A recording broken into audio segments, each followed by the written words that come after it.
This is Veana Marie, and you're listening to Whoozoo.com.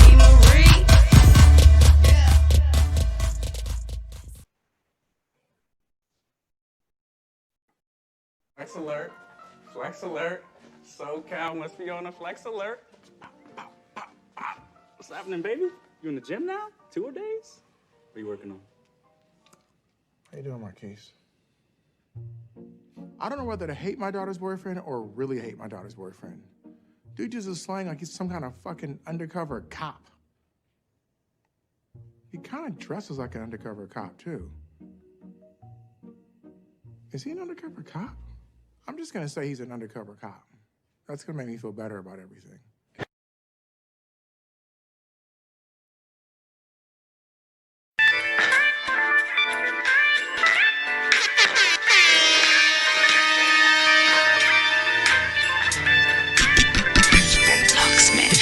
The booth. I share my world within the booth. The booth. This is all I do within the booth. The booth. A set of headphones, one microphone, and yo, hold the phone, I'm in the booth. The booth. I share my world within the booth. The booth. This is all I do within the booth. The booth. I got one microphone, flow glitz in the zone.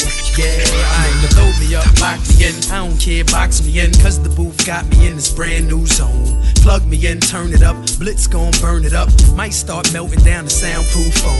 It's one way, so it's one mode. Booth on the bus whenever I'm on the road.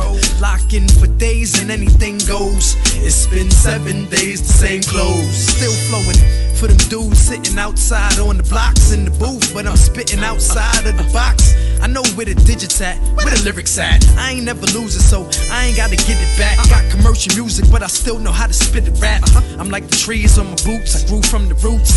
If I'm lying, I'm flying, but I'm the truth. Only one way, my mobile on Rome, I'm underground in the booth. The booth. I share my world when in the booth. The booth. This is all I do when in the booth. The booth. I got a set of headphones and one microphone. And yo, hold the phone, I'm in the booth. The booth. I share my world when in the booth. The booth. This is all I do when in the booth. The booth. I got one microphone. Yeah, I'm in the zone. Yo, Spencer's in the booth. Was he African? African. No. He was American, and he was like you.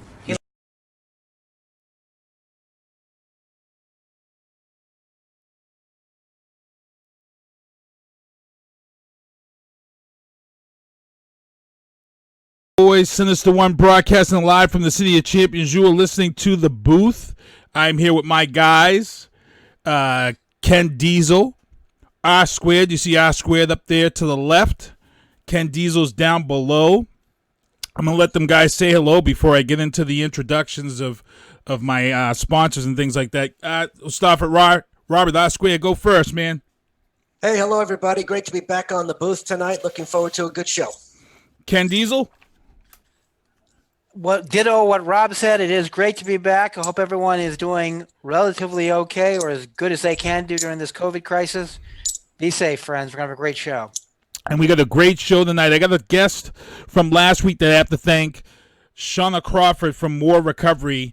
For those who tuned in and watched the show, she came on last week. We actually talked about the Cuties movie that is going to debut on Netflix that received a lot of bad attention. A lot of people weren't happy with it, and Netflix was forced to change their ads and things like that as far as promoting this movie and such. I got to mention my sponsor over here on the right side that you guys can see here, Michael Douglas Barreto Electronics, MDB Electronics. I actually have a package right here in my hands from Michael D. Barreto. Just a sec. Ooh, Siri, don't do this to me, Siri. Michael D. Barreto, he repairs Xbox controllers, $24.99 flat rate. It's a lifetime guarantee. You can't beat it. He just was selling some controllers for $30. I ended up picking up a new Bluetooth controller to get rid of one of my older controllers. So I got to give a big shout out to him. I got to give a big shout out to those who tuned in. Watch Veana Marie perform this past Saturday night in the VeroG Spotlight TV online music concert. Big props to everybody who tuned in and watched that and supported her. this past weekend. It was really good stuff. But I got to get into a lot of talk. I got a lot of stuff in the news booth, a lot of stuff in Trump troubles, a lot of stuff in the legal booth that these guys are really on here for tonight. The first topic that I really kind of want to get into, because it's been breaking news and we touched base on it last week, and I'm just going to transition over here into this one here. Prayers going out. Elder Fernandes, Sergeant Elder Fernandes, was at Fort Hood. He was stationed at Fort Hood, had filed a sexual abuse case or a claim, and what happened was that about a week later, Elder went missing. We mentioned it on the show here. Elder had connections to Brockton. They were about to have a prayer vigil, which they did. They ended up still having the prayer vigil for him on Friday night, but it was a different look because they had actually found. Good job, Ken. Ken was it showed up? Change his background on the fly, even though it's just Rob's at the White House. I'm at the Rebel base with the Millennium Falcon in the background, and Ken just puts a picture of a watch with his time. Is that your running time? Yes, we're on running time. Ken, yeah, it's my virtual half marathon. And Ken hasn't been on the show in a little while, so it's great to kind of see Ken right now. Looks like you've dropped some weight, Ken, to be honest. Yes. I don't want to get sidetracked. How many pounds are you down? 68.8 as of last Friday. Holy Wow. Christ. Wow. I didn't know that. Good job. I noticed it right off the bat. The first thing I noticed was that, holy Christ, Ken lost freaking weight. And it shows. Great stuff. I know how hard it is to lose weight. The battle of the bulge is always hard. Oh, yeah. For everyone. So what are you, strictly running, or are you running and watching your diet? But yeah, running, watching my back, going to the gym. I'm on I changed doctors. My doctor retired. I got a new doctor who was on this non-processed foods kick. She's really think that when you eat processed foods, not just the stuff you get at McDonald's and Burger King and place else, but just a pre-made meal, there's a lot of fat and salt that you don't need. So try to cook your own food, which I've been doing for the past 10 months. So, And we got Felicia I had to Damon. lose some weight. I had some health issues. Felicia Damon is in the chat. She is actually one of the family members of Elder Fernandes. Again, my prayers and blessings go out to your family. Felicia, thank you for tuning in tonight. We're actually going to talk about this a little bit. This is part of the news booth, and I've got these guys on to talk about the Republican convention, the Democrat convention, but this Elder Fernandes story, we touched on it last week a little bit, and then it really kind of took off, and we have breaking news. Some breaking news now is that the person who runs Fort Hood is now being asked to step down. To be honest, a guy who has more knowledge of this, I'm going to zip this right over to my man R Squared. R Squared has done his time in the military, so he's very familiar. He's a JAG attorney, JAG lawyer. So I just got to ask him if he's familiar with unfortunately, one of the things I've heard about Fort Hood from a lot of people, Fort Hood is in a good place as far as behind the scenes with the military. And for them to ask this person to step down, I'll let you give the whole legal spin and your military background on this, because I think you're the best one suited to talk about it. Well, there are a lot of different things going on at the same time. So, excuse me if I run on, and feel free to stop me, and we can go sequentially if you want to. But the breaking news of today was the 2-star commander of the installation is now under investigation for the way that he's been handling this whole thing. And that investigation will not just go into his conduct, but the whole conduct of the Fort Hood community, into what they knew, when they knew it, how they responded to it, and all the related issues. So hopefully that will provide answers, meaningful answers, to the families and to the members of the community that really need to know what was going on there. He's already suffered permanent damage to his career, because when you're relieved from command like that, you don't rebound, and he lost his follow-on assignment, which was a premier job in the Army, and that's now gone and off the table. So no matter what comes out of this, he's done. And now he's a 2-star general, so don't play your violins too loudly, because he's had an amazing career to get to this point, and it's not like it's not like his life is over, but his career is going to come to an end over this. A couple of different things that were very interesting about this.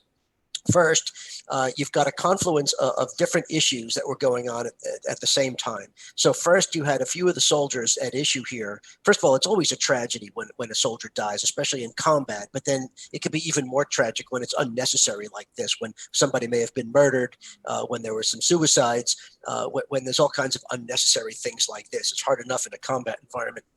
This is even worse. So my heart goes out to the families too.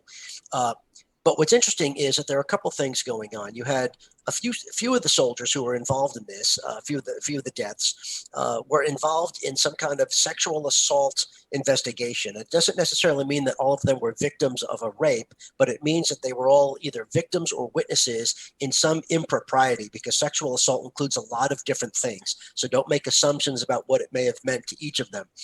In some cases, it may have just been that somebody was touched inappropriately, and I think that was what Sergeant Fernandes's allegation was, that somebody grabbed his butt at some point.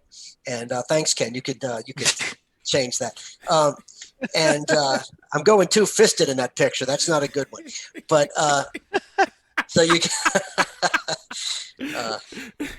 so that obviously is different than one of the women who had claimed that she had actually been physically assaulted too. So you've got a lot of different things going on, and it's interesting that some of them who were involved in the investigation, that this has been happening to. So it makes you wonder whether there's some more of a psychopath involved here that may be trying to get rid of witnesses or somehow avoid culpability for some impropriety there now that the investigation was started. So that's really interesting. That may be the biggest story that's coming out of this. On a related note, there was a recent revelation of a prostitution ring coming out of Fort Hood, and some of these soldiers were involved in that, and that could be part of the problem. That there could be crossover between the two.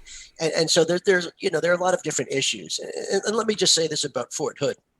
Fort Hood is the largest military base in the United States military, in the United States as a country as well. And it's one of the largest in the world, if not the largest in the world. It's hard to know sometimes because we don't have perfect intelligence on some of our adversaries' military installations. But it certainly ranks up there as one of the biggest. And so when you have a community of that size, you're going to have probably more than your share, more than you would expect of issues to deal with. And the command is going to be evaluated not just on the occurrence of these things, but how they deal with it, and how they respond to it, and how they try to minimize and prevent these type of things from happening.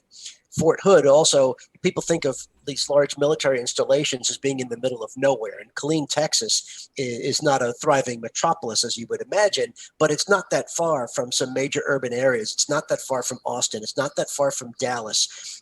There's an airport there that you can get anywhere you want to. And in the surrounding communities of that area, you've got a tremendous amount historically of gang violence, drug dealing, all kinds of things. So you can imagine that the population of Fort Hood that interacts with the local community has the same type of challenges that the community would have, the same exposure to issues. One of Fort Hood's most infamous cases involved a senior leader of a major gang, a national gang, that happened to be a Fort Hood soldier. And that was an amazing court-martial. That's got to be 20 years old at this point. But there's just a history of problems there. And you can't move Fort Hood, nor would you want to necessarily. But, it's a very complex area. It would not be a very easy command to have, but nevertheless, there are good ways and bad ways of doing business. And quite frankly, I hope we get to the bottom of this, because I think everybody has a right to know, especially the families.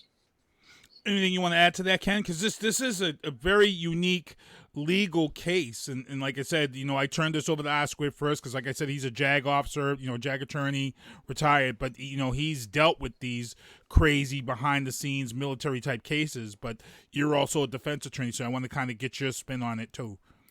Absolutely. Everything what R Squared said is absolutely correct. And again, this is the man who was the chief at one point in his career, the chief legal lawyer on a number of these large bases. And people forget, we tend to think of these bases. We had this idea of this, sealed off environment where only the military is there. No, most of these bases, especially the bigger ones, have a huge civilian component on the base itself, not to mention the fact that they're right near major urban areas and they're dealing with large amount of people. They are microcosms. So any problems you have at any of your urban areas, Boston, New York, Chicago, LA, Montgomery, Tallahassee, Orlando, whatever, you're going to have the exact same problems on a military base with uniformed people.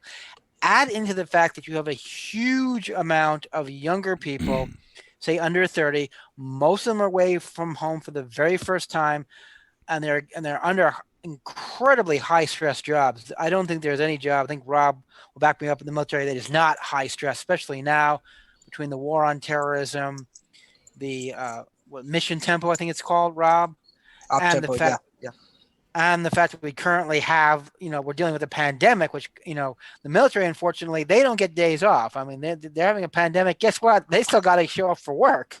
And I can only imagine what it's like for those soldiers that have to deal with just the normal stresses of the military life. And, oh, by the way, to do it in the middle of a pandemic. Good luck with that. And so all I can say is my hopes and prayers are out with everybody. Yeah, it's a tough one. So, I'm glad you guys were able to touch base on that. I really wanted to get that out there and talk about, because we had mentioned Elder Fernandes on this show last week, and it was like Wednesday morning is when I got the news from a family member that they had actually found him hanging about 20 miles out from the base itself. And you know what the sad thing was that when that word came out, it was already like they were already pointing fingers at Fort Hood. Even though it looked like it was a possible suicide, there were just some things there at the scene that people were immediately pointing to Fort Hood. I just hope justice is done. I just hope they can find out what's going on. It's funny that Rob mentioned about some psychopath or something, but I have seen people on social media, including some military people, have said they feel like there might be a so-called serial killer, as far as someone trying to, keep things quiet, and it's a very scary situation as far as this goes. And I just hope justice is done and we can just move forward. Moving into the news booth, second story, controversial writer Shaun King actually wrote a story claiming that Kyle Rittenhouse, who we're going to be talking about in the legal booth coming up, he is the 17-year-old from Illinois who traveled over the state lines into Wisconsin to assist the Kenosha Guard with protecting some properties. Kyle Rittenhouse actually was allegedly attacked and shot 3 people. 2 of those people have died. The story now that they're saying is that it was self-defense. His defense attorney is now saying that the gun was not brought across state lines as it was originally reported. We're going to break all that down. But right now, controversial writer Shaun King is claiming that he was also a white supremacist. I haven't seen anything that confirms it. Shaun King is a very controversial writer.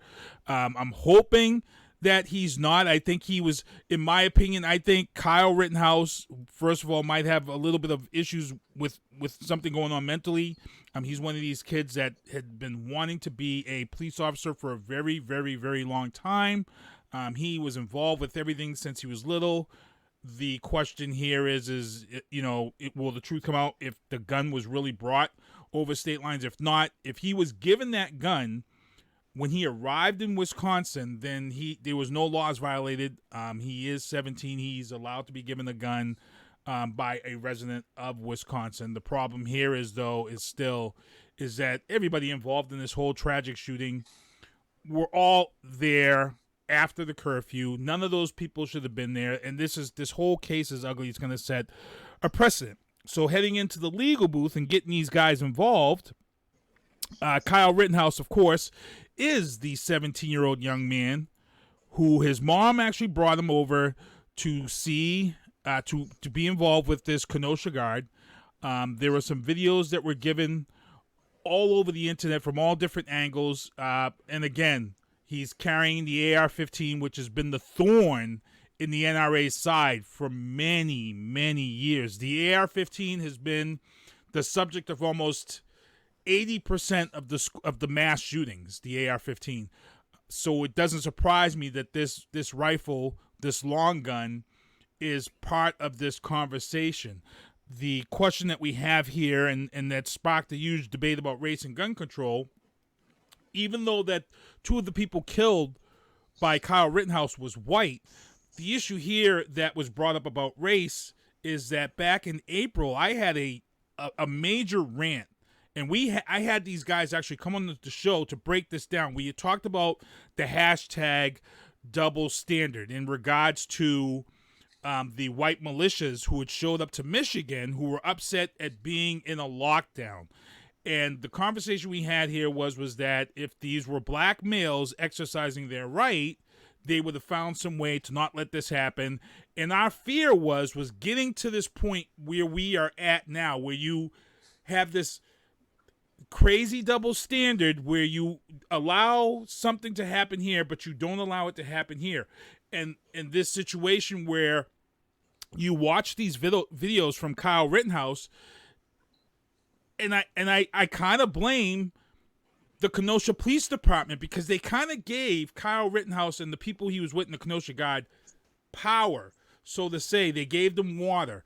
What surprised me the most was that there is a scene in the video, and I'm not sure if you guys were able to watch, where the lead officer, the lead unit, or whoever he was with that police unit, he was actually telling them their strategy as how they were going to handle these protesters. And he's telling them that, okay, we're going to funnel them this way towards you.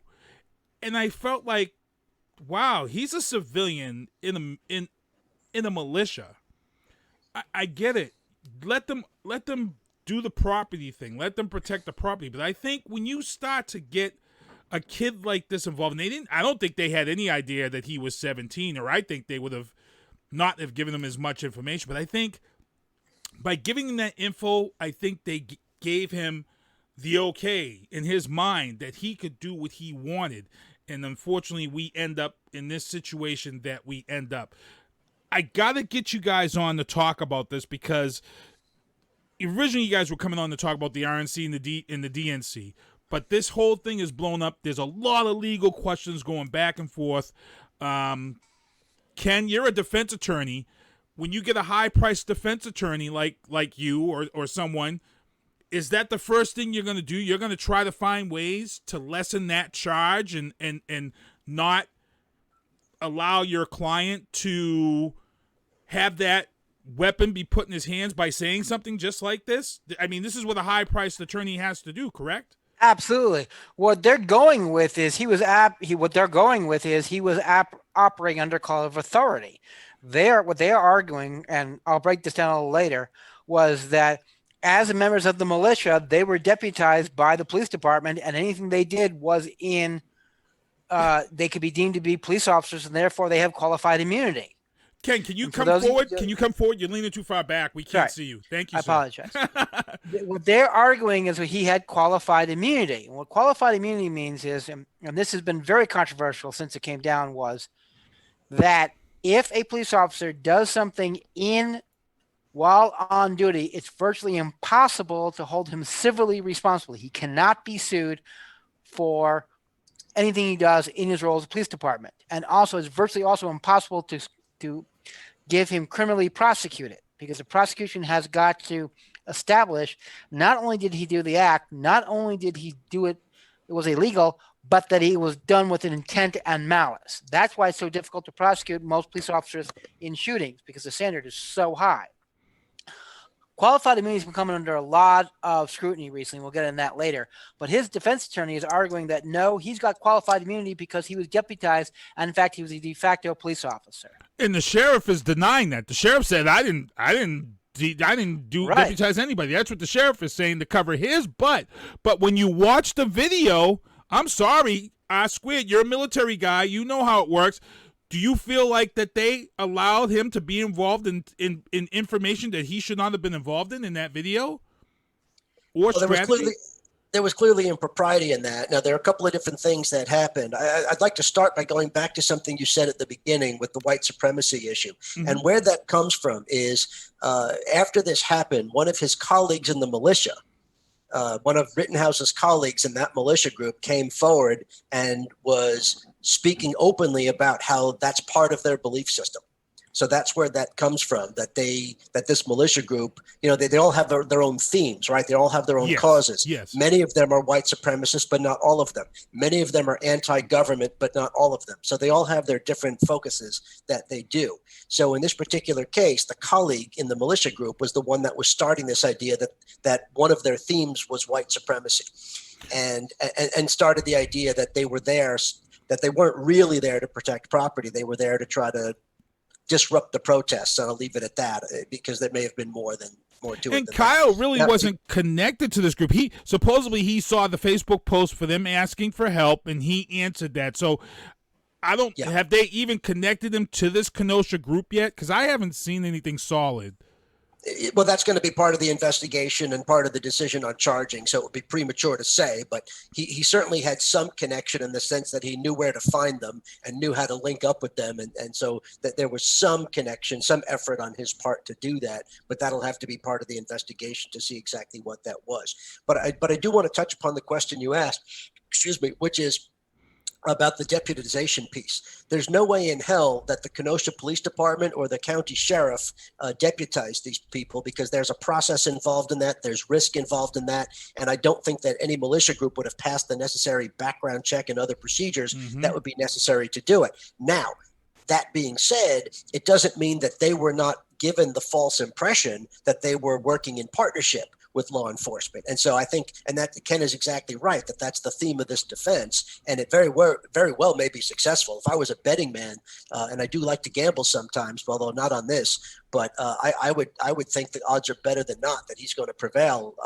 and get off on if they charge him with murder, if they go forward on a murder case. Right now they've charged 6 different things, and we'll have to see what actually makes it to trial. But I think that even though it may be unjust and it may not have been anything formal, I think there's enough doubt here that unless the investigation shows up some really strong proof, it'll be very difficult to bring this case, and certainly very difficult to win this case on those serious charges. So it seems to me that wouldn't work. Now, the one thing that goes the other way is interesting, because on the one hand, if they were supposed to be there to protect the businesses, why? And I'll just speak to Rittenhouse, because the video shows him, effectively patrolling the streets with his AR-15, not guarding a business. He's walking down the street, interacting with protesters. If he was there to guard a business, he would have had a strategic position, he and whoever he was with, at the gate or the entrance, or at some place to protect that business. Mm-hmm. The other thing that I find interesting is if they were working with law enforcement the way they claim, when the police responded to the murders that he's alleged to have been involved with, and they come down in their SWAT vehicles or their riot control vehicles, their militarized vehicles that they showed up in. You can see this on the video. Rittenhouse is walking towards them with his hands up, which doesn't necessarily indicate he's working in partnership with them, because he's got his hands up in the air and he's pleading with them that, hey, I was here. I work for the businesses. I work for the businesses. Well, if he was working with them, they should have known that he worked for the business. Plus, he didn't work for the businesses. There's no evidence, not yet anyway. Anything's possible, but there's no evidence yet that he or anybody else from this militia group were hired by the businesses to protect them. They may have been doing it of their own volition, but that doesn't mean that they were hired by the businesses, and it doesn't mean that they worked for any of the businesses. It meant that they had deputized themselves to patrol the streets. And, and if all they were trying to do is protect the businesses, that would be one thing. We can almost respect the effort, except for the fact that he was patrolling down the middle of the street, and the people he shot had nothing to do with the businesses he claimed he was protecting. And why did he have to lie to the police about that? So I think there are a lot of questions in both ways. Now, the more questions there are, the harder it is to prosecute him, and the more questions there would be even if he should be prosecuted. But I don't necessarily believe that this was an altruistic effort on the part of this group. Yeah, and the whole thing is a big giant S show. It's an ish show. Yeah. And like I said, there's so much news that came out, and everybody was updating everything all at once. And even now, even with the videos, one of the guys actually had a gun, actually had a firearm that Kyle had shot. So now they've turned this whole thing into, well, even Trump, it's a self-defense thing. And my question was legally, if he's already breaking the law, I'm going to put this to Ken, what does he have? How can you still claim self-defense if you're already breaking the law. My feeling is if you're robbing the store and somebody goes to shoot you and you shoot them, you're the robber, you can claim self-defense? No, you can't. Well, a couple of things. Number one, I think we need to break down what is meant by self-defense. Yes, because this is where a lot of people are confused in this whole legal battle. Okay. Self-defense only works in very limited circumstances, and this doesn't even come close. Number one, let's talk about this. There is no self-defense for defense of property. You cannot use deadly force for defense of property. I don't care if someone throws a Molotov cocktail in the middle of your business. This is business, not home. Get to that in a second. You cannot use deadly force. You're not allowed. Deadly force in defense of property is not allowed. It's excessive force. Okay? Unless you're a police officer under certain circumstances. Number two, when you claim self-defense, you have got to use equal and opposite amount, which means unless he was shot at, he can't use deadly force. The mere fact that someone had a weapon, a firearm, even if it's illegal, is not grounds for self-defense. There's also something called the duty to retreat. In most circumstances, and I'll get to the castle defense in a second, because I know Rob's about to chomp at the bit. Mm-hmm. You have no right to stand your ground. You have to retreat if it is possible. Certain states have adopted what they call the castle defense, that if you have no duty to retreat, if you're in your own home, Florida being one of them. And if you remember, that's how George Zimmerman got off, because he had a stand your ground law, because he was at home.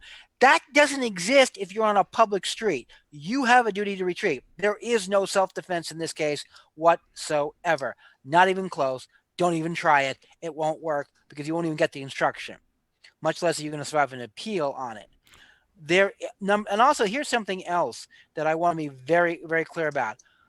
When you are defending property, your defense ends the moment you stepped out on a public street. You cannot defend property in the middle of the street. You can only defend property if you're actually on the property and someone walks onto the property. That came up during the McCluskeys, the famous McCluskeys. Right. That because as soon as she stepped off the property, they said she was in the wrong with the McCluskeys. Not only that, if you do anything that would cause disorder on a public street, like throwing an object or shooting a gun, that's also a violation. He couldn't have shot the gun from the property unless the person was actually on the property. So the moment he did that, the moment he leveled his firearm on a public street, self-defense goes out the window. I said, it was the whole thing was, when you watch this video, it was chaos. And I see people saying, like, one of the men that got shot and died, he actually had attacked Kyle with a skateboard, and everybody said, well, he shot that guy in self-defense. I said, but you have to understand that when Kyle started shooting the guy with the skateboard, he had no idea what Kyle was doing. He thought, I got to stop this guy from shooting people. Right. And that's why he went after him with the skateboard. And I see a lot of people saying, well, no, that was self-defense. Rob, no. If Kyle had a skateboard and started smacking him upside the head with a skateboard, then maybe. But here's the other issue is, and I don't know, again, I'm not an expert in this particular state's law, but if you're a civilian and you're walking down the street and you level a weapon at someone, even if you don't fire, you've just committed an assault. Assault commit murder. There you go. So you can't, Right. Squid, you put your hand up. Yeah, I just want to add, I don't disagree with Ken's explanation on self-defense. It was spot on, and I hope people paid attention to that. I just want to add a couple of things. You mentioned the castle doctrine, which only applies to people's home, but you also have states like Florida that have stand your ground laws that mean you never have to retreat, even out in the middle of public. So there are a lot of cases here in Florida where somebody gets shot and they evoke stand your ground law, and it's interesting to see how it plays out. Sometimes it wins the day, and sometimes people get convicted and sentenced to jail. Wisconsin, I don't know that has that, but either way, it wouldn't have applied, because the first rule of self-defense, as Ken was saying, you cannot be the aggressor in the incident. And so you can't go around and brandish a weapon and then claim self-defense. You can't go and instigate an incident with people and then claim self-defense. The only way you can claim self-defense is if you are an innocent victim, and you didn't start the incident that involves the the deadly force. And so Kyle Rittenhouse cannot make a valid self-defense claim under the law. I mean, he just can't, because arguably he was the instigator of this. First of all, you can talk about the fact that he, just by showing up there, he's not a member of that community. So just by showing up there, he's not a victim. He's actually an instigator, even if he was defending those businesses. But he wasn't defending the businesses because he wasn't standing there. He was patrolling the street. And then they try to say, I heard the president today. You try to say, somebody was going to hit him with a skateboard. Well, the guy with the skateboard was trying to knock the rifle out of his hands because he had already been firing it and was threatening to fire it at people. And so the guy with the skateboard was acting in defense of the community because he saw a guy with an AR-15, or maybe he didn't know what it was, but he certainly saw him with a long gun that was preparing to fire at people. And he did the only thing he could do, because he could try to run away. He might have been shot, but the only thing he could do was to use that skateboard to try to knock the rifle out of his hand. And so that's not self-defense. I mean, that guy acted in self-defense. The guy with the skateboard, he's the one who tried to protect the people on the street. Rittenhouse was the instigator, and he didn't have to, he wasn't being attacked by the skateboarder. The skateboarder was defending people from Rittenhouse. So. Yeah, and they're really putting this. People are putting this. Look, I had to get off Facebook because everybody has their own interpretation of what they see when they watch the video, and it's just scary. I saw one thing when I watched it, but then I could show it to another person, and they see something completely different. Either way, it's just a crazy situation, and we touched base on this back in April, and that's what bothers me the most. We talked about all of this and how this was building. This is something that if we don't fix what's going on in this country, we are going to see issues like this back in April. And now here we are. It's arrived. We've now, our biggest fear has happened. Last night in Portland, Oregon, Trump supporters and BLM protesters met up, and somebody ended up dead there. Trump was here on Saturday in New Hampshire, and they had an issue at the hangar where they had the private event for Trump in New Hampshire, and they had to arrest people up there. There was a fight up there.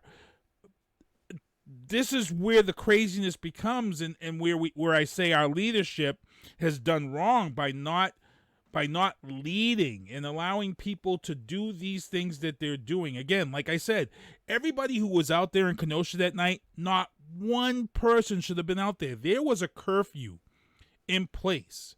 And at the end of the day, Kyle Rittenhouse crossed state lines. And I hear people saying, yeah, but there's only 15 miles, Keith. It wasn't that big of a deal. I'm like, he still crossed state lines. Ken, you're a defense attorney. When you're drug dealing and bring drugs across state lines, they don't care if it's 5 minutes over the line, right? It's still... I don't care. If you're in Attleboro, which for those of you who don't know is southern Massachusetts, yeah, and you go to Pawtucket, Rhode Island, which is literally 10 minutes away, you're crossing state lines. Period. End of story. That's a federal offense. And I don't get... And here's the other issue that I have a big problem with. And this goes to the police department. They really screwed the pooch on this one. Last year, we had a huge demonstration. There was a pro-fascist group. It was in the Boston Common, and there was an anti-fascist rally. In fact, we covered this on the booth. And the Boston Police Department and the state police made it clear to everyone that they were adopting a no-tolerance policy for nonsense. They didn't care who you were. They didn't care what you were. You got out of line. You were eating pavement. And they made it quite clear, they all through social media, regular media at the time, and they were out in force with the plastic handcuffs and the dogs and the batons and everything. And they kept that thing locked down. There was not a single incident, not a single incident. Everyone said, no, we don't care. The other thing is, I want to say this about Mass State Police, and I'm not their biggest fan. I'm sure as hell not a big fan of the Boston or Brockton police departments. But if that had happened here, if Kyle Rittenhouse had pulled that crap in Massachusetts, he'd be eating pavement or eating lead. They would have seen a civilian with an AR-15 walking down the street. They wouldn't have freaking cared if he was there protecting property. He said he would either pavement or eating lead. They may not have arrested him, but they're taking the gun away from him. Excuse me, the rifle. I understand Rob would get very upset because in the military, guns are of a certain caliber. At least they're referred to artillery pieces. What he had was a rifle. There was a rifle, pistol, and shotgun. I understand that. Got yelled at enough. So his rifle.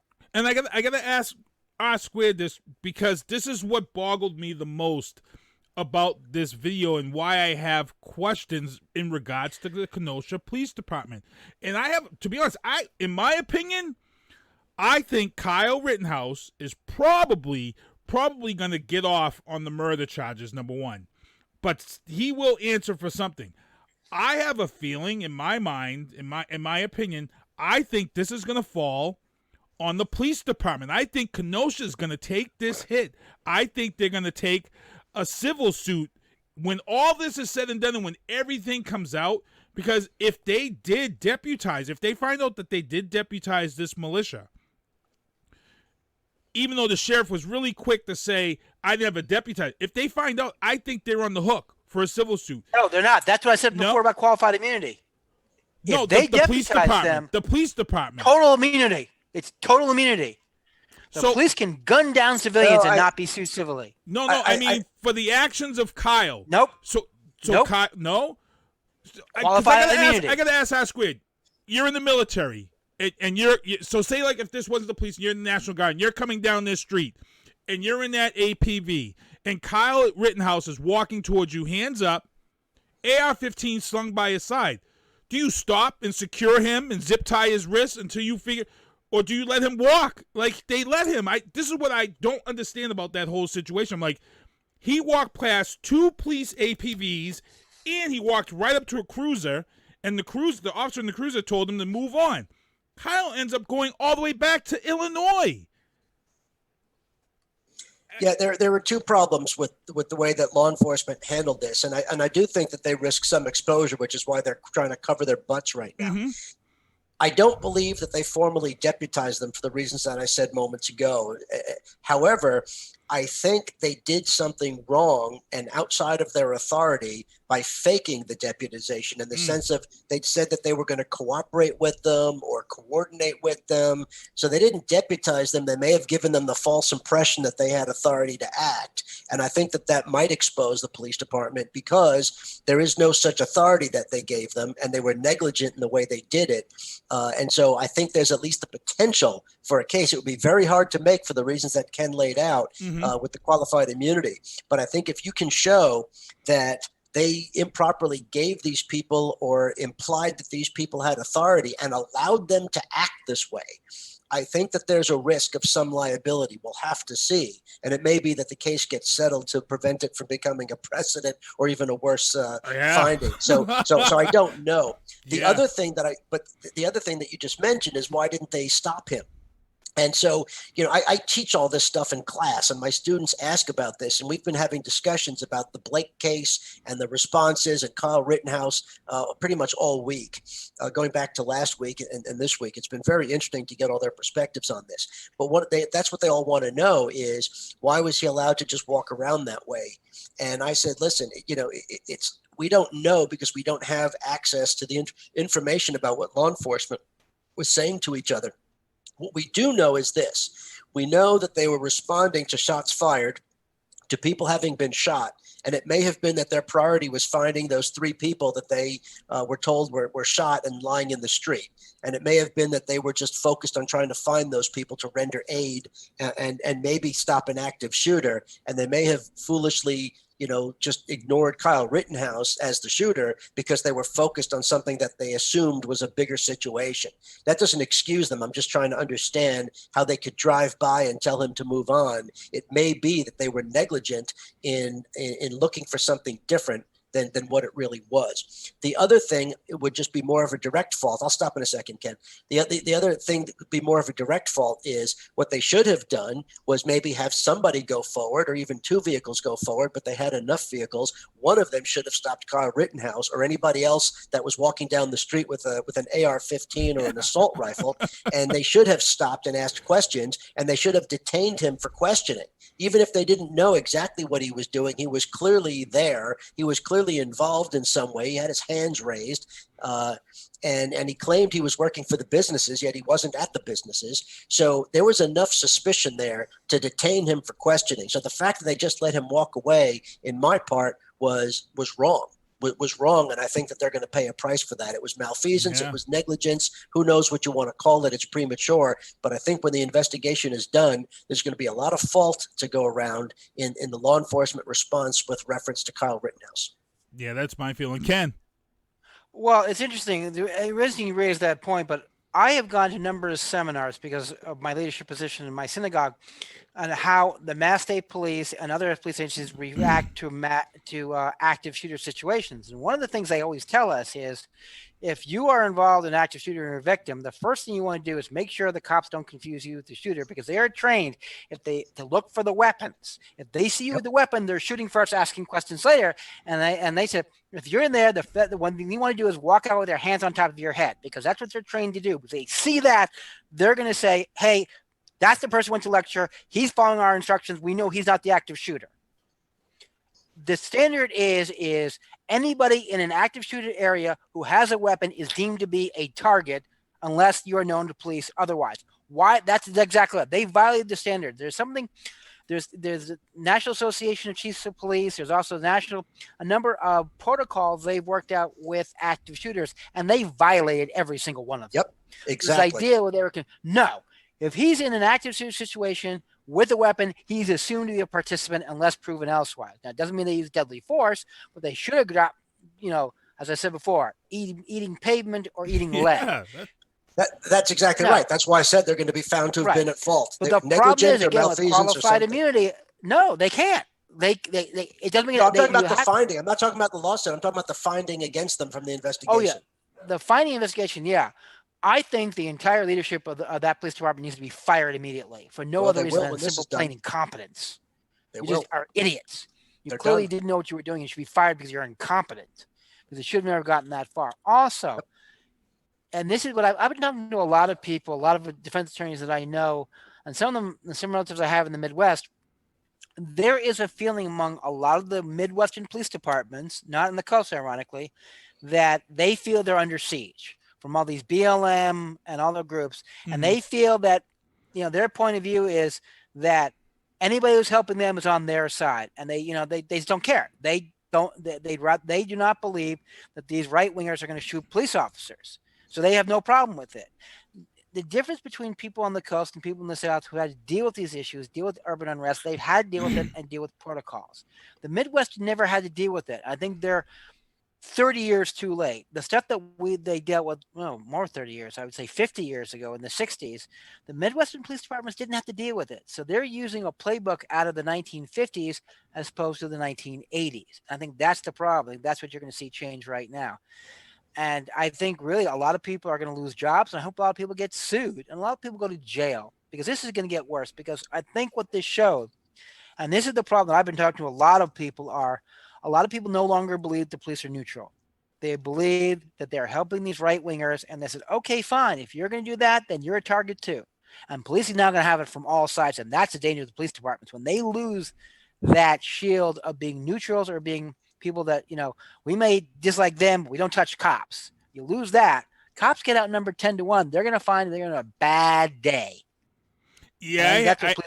I actually had somebody, I had somebody hit me up in Facebook Messenger, and they actually, what you just said, they said that to me about the police department also. So it does worry me about this. We don't really want police departments across the nation picking sides, so to say, because that is a dangerous precedent. Like we said here, if this had happened in Massachusetts, I'm like 80% sure Kyle Rittenhouse would have been shot. Mass State Police. Oh yeah, they had to put him. They had to drop him en masse. They don't care here in Massachusetts. Right. No, the first time one of the cops in Mass, I don't care if it's a state or a local guy, saw him with an AR-15, he would have got one warning to drop to the ground. Yeah. Face plant, hands out. And if he didn't do it, he'd be dead. Yeah. And that's my sure as hell wouldn't be walking around, the streets. Well, first of all, let's start with this. In Massachusetts, a 17-year-old can't walk around with an AR-15. Correct. Can't walk around with any weapon without supervision of an adult. Number two, you can't walk out with a high-capacity AR-15. They're illegal in Massachusetts. Sorry, folks. Crazy. You can't have more than a magazine with 10 rounds in it. Craziness. Nope. Go ahead. Finish up. You got it. So, I mean, if he had tried that crap in Massachusetts, there wouldn't be a discussion. We may be attending his funeral. and that's my opinion. So let's move on. More in the legal booth. There was a video on Twitter of a black man allegedly complying that surfaced on the site. Officers are seen tasing him and kicking him in the back. He supposedly complies, but the issue here is that they told him to get down. He didn't get down, so they tased him, kicked him in the back. But I want to let people know to be careful with what you share and what you promote on these stories, because you got to get the whole video. You got to get the whole story. The issue here, again, like I said, he was told to get down. He didn't get down, but yet, and Ken, you're a defense attorney. Was his rights violated because he didn't get down? He put his hands on his head, but because he didn't get down, he still got tased and was kicked in the back. That's the thing. It's one of those things you can see the whole videotape. I think they went a little overboard. Yes. I definitely think once they tased him, they didn't need to kick him in the back. Ooh. It's usually one of the two things: kick him in the back or tase him. Don't do both. He clearly wasn't a threat after he was tased. It was unnecessary. I'm not sure not to tase him. He clearly had his hands in the air. They didn't follow instructions. Then what you do is you assist, guide, and direct him to the ground. You don't start beating on the guy. So I think they really violated. I like to see the use of force policy from the department, and my guess is they violated it. So, breaking news, and this is what we were just talking about Massachusetts not taking any ish. Breaking news, Governor Charlie Baker has activated the National Guard for this weekend at the request of municipal officials who are seeking backup resources because there are some planned demonstrations that are to go down this weekend in Massachusetts. So here we are. It's only Tuesday. Tuesday, people. And Governor Baker has already activated the National Guard. Yeah. This is what I'm talking about. What we were talking about. This is how you shut things down. Yep. This is Governor Baker going out there and telling everyone they ain't Wisconsin, people. This is Massachusetts. You want to protest? God bless you, sir. We'll supply the soft drinks. But you get out of line, we're stomping you hard. Squared, you agree with this? You think Governor Baker, he's not waiting till Saturday. Governor Baker's like, this is what we're doing, and I'm just letting you know. If you think you're coming here to cause problems, ain't happening. Well, there's two things. First of all, this is how the process is supposed to work. The requests flow up. When you're from a smaller jurisdiction, a small town or a small city, you start making your requests up. You don't impose things from the top on down and exacerbate a situation, which is what the president keeps trying to do in Portland and other places. So if the cities are going to the governor and saying, you know what, we're concerned about our capacity to handle these things safely, can you mobilize some National Guard units for us? That's how that works. And so good on those mayors or town select boards and good on the governor for doing that. Now, of course, we'll have to see what actually happens and make sure that it goes as nicely as you think it will. I think there's a chance that it would. The other side of the question is it all depends on whether or not you're going to be infiltrated by outside agitators and false flag agitators. Because when you have the local communities that are doing their protests, even if there are two sides, the fact that they're all from the community gives a certain set of expectations and usually results in a little bit better control because they're members of the community. But when you have sort of a national focus and people hear about it and you have groups from outside your community coming in, they have nefarious purposes. Some of them are false flag where they want to discredit the organization. So they infiltrate, like in the Black Lives Matter, where they infiltrate and commit arson and destroy property and stuff like that to discredit BLM. Sometimes it's from within BLM where people are doing the wrong thing and the leadership has to condemn them for it. And so, you're going to have agitators from outside that may support your cause, but in the wrong way. And you may have false flag agitators come in to try to disrupt your cause. And so that's when things get out of control. And I think the fact that the governor is already having plans. Now, first of all, the National Guard needs time to mobilize. So you don't want to do it last minute. That's chaos. So the fact that they have a few days to plan this is good. And this way, if you have outside agitators coming in, The guard is there to back up law enforcement because law enforcement should be in the lead. And you've got the guard there to back them up to make sure that it doesn't get out of hand by what we know happens from watching Kenosha, from watching other places when you've got outside agitation. So I commend the process for working. And it's being reported that this all came down because the Executive Office of Public Safety and Security has been monitoring social media sites and have been following these people who are talking about gathering and doing whatever in these areas. Social media, man, I'm telling you, all of these people who are in these groups and these, I don't care what group you are, BLM, white, whatever. I see these people on Facebook and I'm saying to myself, you do realize that they're watching all of this stuff now. The FBI, that they have hired people now to try to keep ahead of this and follow this stuff. And then what happens is there's screenshots or whatever. This is all evidence to what is going to go if something does go down that they're going to hold against you. And it's crazy. Absolutely. And got to remember, Facebook and TikTok and all these things, these are deemed to be open source public gathering. This is no different than putting a big sign in the middle of town square when we used to do that. So this idea that you're going, oh no, there's no privacy issues. This is, you want to hold a rally, knock yourself out, put an ad in the paper, knock yourself out. But the Rockland Police or the Boston Police or the National Guard, whoever, is going to read that paper and make sure they got someone there. And I also think this is also another reason Charlie Baker is doing this is he's sending out the message to, as Rob said, the outside agitators. It's like, don't expect to come here to Massachusetts and think you're going to pull the same crap you pulled out in Wisconsin. Don't, because we'll stomp you hard.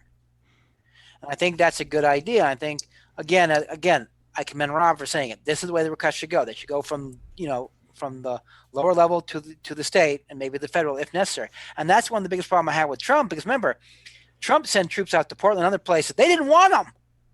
They said, no, don't send your people here. You're making a bad situation worse. We got it under control. We've got our own people in there.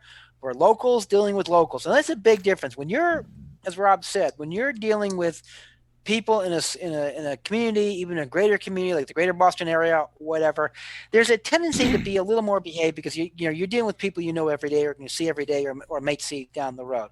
You're from out of state, you're not going to care. And that's a big problem. Yeah.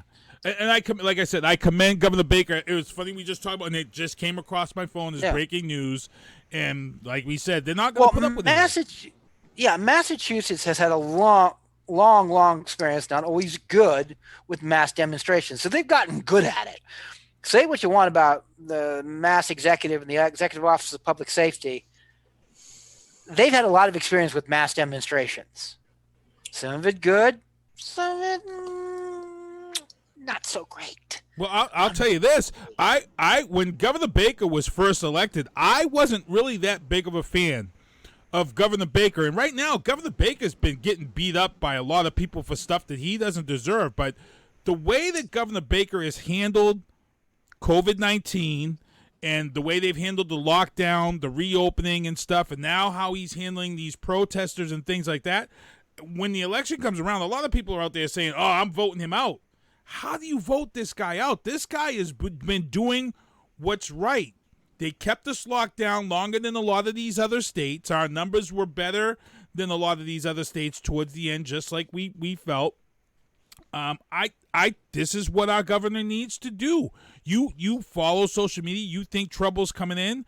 You initiate the National Guard, just like R Squared said. You work your way up and get this taken care of. A lot of people right now on social media are bashing him. They're saying that he's jumping the gun. Oh, he's being a Democratic worrywart. And I'm like, what are you talking about? I've always said it's best to be prepared. Why do we in government always have to be reactive? I've always felt that good government is proactive, and that's what I feel. Ken? Yeah, there's a friend of mine, my ex-roommate, he was on the show, Lieutenant Colonel John Dex from the Air Force, and he once told me about the 6P principle that the military has. It goes prior prevention prevents piss-poor performance. They call it the 6P principle. And that's exactly, that's page 1, paragraph 1, sentence 1 of the manual. If you know trouble's coming down the road, don't react, proact. And I am not a big fan of Charlie Baker. I didn't vote for him. I'm a big liberal Democrat.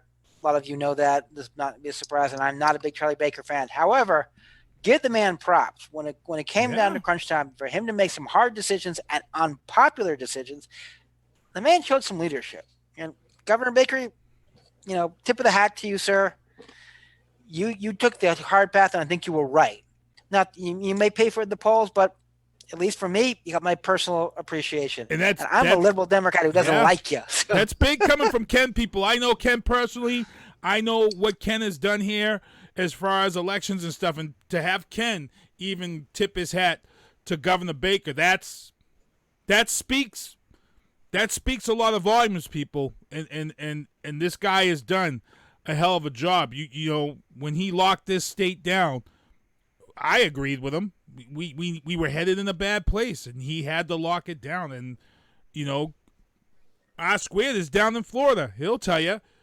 They opened up early, and then they had to jump in numbers. And R Squared, when the last time we had him on the show, he was already complaining about DeSantis and being in cahoots with Trump and putting people at risk. So it just goes to show you. So moving on.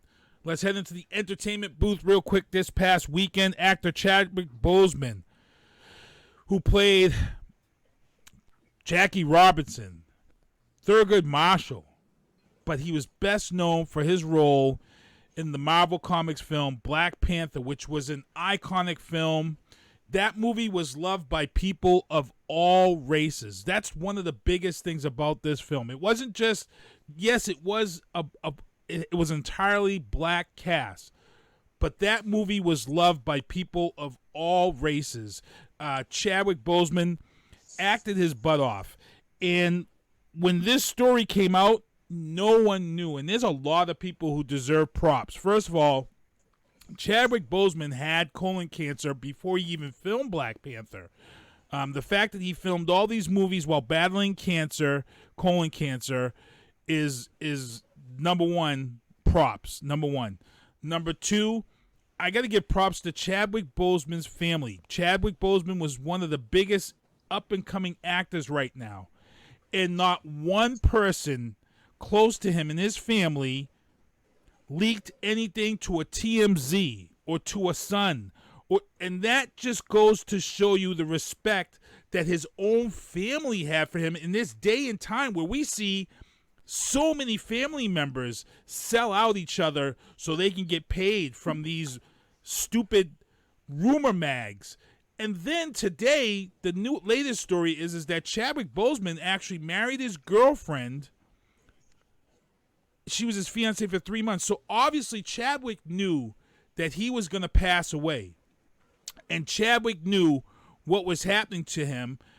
And what he did was he married his girlfriend, so she will be in charge of his estate. Now, Ken, you handle family legal law. I got to ask you this. This is something that I'm pretty sure if you were Chadwick's attorney, you would have probably definitely told him, hey, if you love this girl, you need to protect that money you made from your films. You need to get married before this happens. I mean, is this the type of advice that you would give someone like him? Because I feel like he was a smart man. He's protected his investments. Yeah, absolutely. If he was intending to marry this woman, there's no question about it. It makes life a lot easier if she's legally married to him because she gets certain rights as his wife to the estate, whether there's a will or not. And I'm assuming he had a will, probably did. I can't believe a man who clearly thought this out, clearly was, as we used to say, on the ball about this, probably has a will, probably made her his executor, or if he created a trust, the trustee. But yeah, absolutely. If she's legally married to him at the time he passes, and if I may add, may his memory be a blessing, she'll have definitely a lot of rights to the estate. Wow. And he probably assigned her to be the executor or the agent.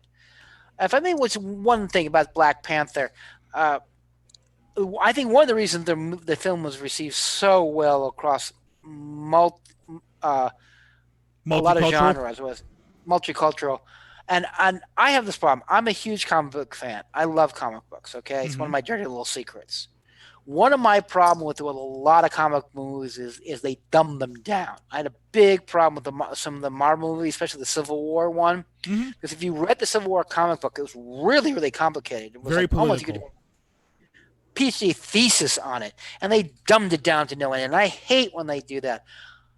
When they brought Black Panther, I thought they did an excellent job. I thought the writing was very tight. I thought the the way it was shot, the lighting, the pacing was excellent, and that's comic book films at their high art form. I draw a direct parallel between that, Rogue One, Star Wars story, because I hated the last 3 Star Wars films. I could not stand them. I thought they were awful. And also Watchmen. I don't know if you remember that film from. I liked Watchmen, the TV series. Again, when it's done well, that's what it was. And yes, it was a breakthrough. They had an all-black cast, and they were beneficial because the people they got were A-list actors. Yeah, but they also had an incredible script and they had incredible direction. I think that's why it was received so well. And it shows you what you can do when you respect the source material and you don't insult your audience by throwing a car crash every 10 seconds. Well, I remember when Black Panther was killing it at the box office, one of the things that you said that you were very happy with and surprised was the religion aspect that they threw in there that a lot of people didn't catch, which was the fact that Killmonger was this illegitimate son who was an heir to the throne, and that relationship between Killmonger and T'Challa, the Black Panther, you felt was just you were completely blown away that they touched base on that religious aspect without mentioning it. Oh yeah, I was actually shocked because that plays. Remember, again, go back to the comics, and again, if you're not a big fan of the comics, this is a long-running. Is a huge thing with their culture and religion. I just thought they were not going to touch it with a 10-foot pole. Forget it, and they did it. I thought they did it well. Again, tip of the hat to the people who created that. Obviously, you guys were on the ball a lot better than I gave you credit for, and my apologies. Hold it off. Didn't think you could. Squid, real quick. Black Panther. Yeah, I mean, look, we used to have this discussion all the time on the show, and I've never been a fan of any of those Marvel movies. I thought they were all just atrocious, but Black Panther was one of the ones that was good, and I think that Chadwick Boseman was just an amazing actor. He would have been one of the greatest of our time, and my favorite role for him was Thurgood Marshall, not Black Panther. Yeah. But I recognize that he was widely respected in different ways, and you know. For those of you who have not seen him in Thurgood Marshall, I strongly suggest you rent it on Netflix or Hulu or Apple or Amazon, whatever. I think he turns in just an incredible performance, both in capturing the man and the time he lived in, which I thought was very difficult. It was not saccharine sweet. It didn't show him as this saint. It showed him as a real person with faults and problems, stuff like that, which I thought he did an incredible job. I think, if I was doing a con law class, if I was teaching a con law class, I probably would make my students watch that just to show you how things really do work in that level. Right. I seen him first in 42 about Jackie Robinson. Yeah. And I was very happy with that film because I took my 2 boys who were biracial, and I took them to see 42 with a mission in mind. And my boys are older; they're biracial. I've brought them up, teaching them both sides. But they weren't really familiar with the racism and all that stuff. So when we went to see Chadwick Boseman in 42, one of the things somebody said to me was they had already seen that film. And they were like, I don't know if you want to take your kids to see that film. And I was like, why? And they were like, there's a lot of the N-word and this and that. And I'm like, yeah. I'm like, but that's what I want. I don't want to take my kids to see that movie about Jackie Robinson and then dumb it down and have them not understand that hate.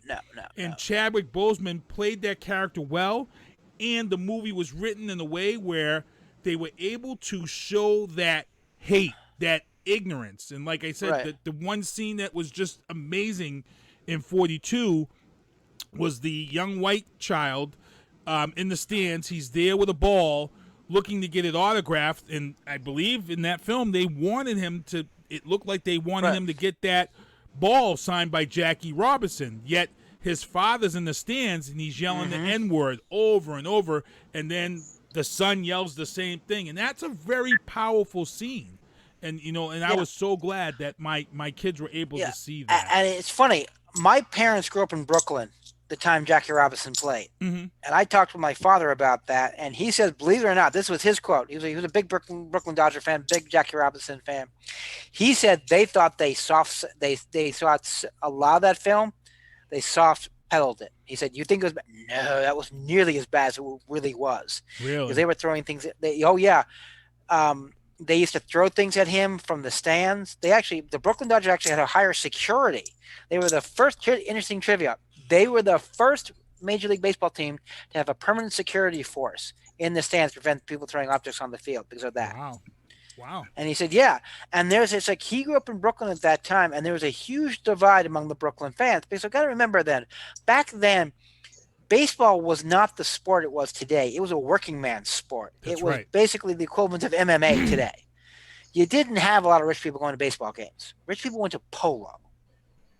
The working class, the working men, and they're mostly men, some women were, it was, especially in Brooklyn, it was a rough and tumble crowd that went to these stadiums, and they got good liquored up most of the time too. That's the other thing. Mm-hmm. Back then, beers weren't $20 a right, cup. Right. They were cheap. So by the seventh inning, they were good and liquored up and angry.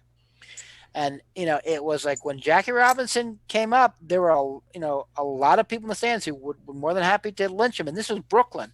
The other thing people don't understand is Jackie Robinson had a lot of fans, both blacks and other whites, who just wanted Brooklyn to win. The joke in Brooklyn was, they, I'm not going to use the term because I promise I never use it, but, we hate bleeps. But we love Jackie Robinson. The reason I can imagine. I can imagine that. Yeah. Yeah. And they used to say that a lot. Yep. So, moving on. New Mutants opened up this weekend. $7 million it took in. $7 million. That's with the COVID-19 restrictions. That's what movie theaters doing. I think it's like there's no more than 25 depending on the seating. There's no concessions either, but it's still a good number, and that's crazy that we are looking here and saying $7 million is a good number for a movie opening right now. But I guess it's a step in the right direction. Yeah. Heading into the sports booth, we've got Cliff Robertson, rest in peace. Cliff Robertson passed away at 63. He was an NBA All-Star. He has been on a ton of teams.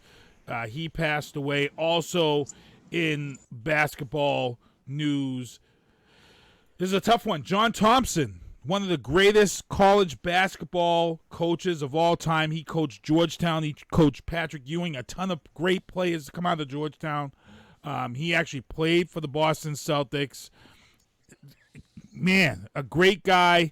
Rest in peace. The 2020 has just been a horrible year as far as celebrity deaths go.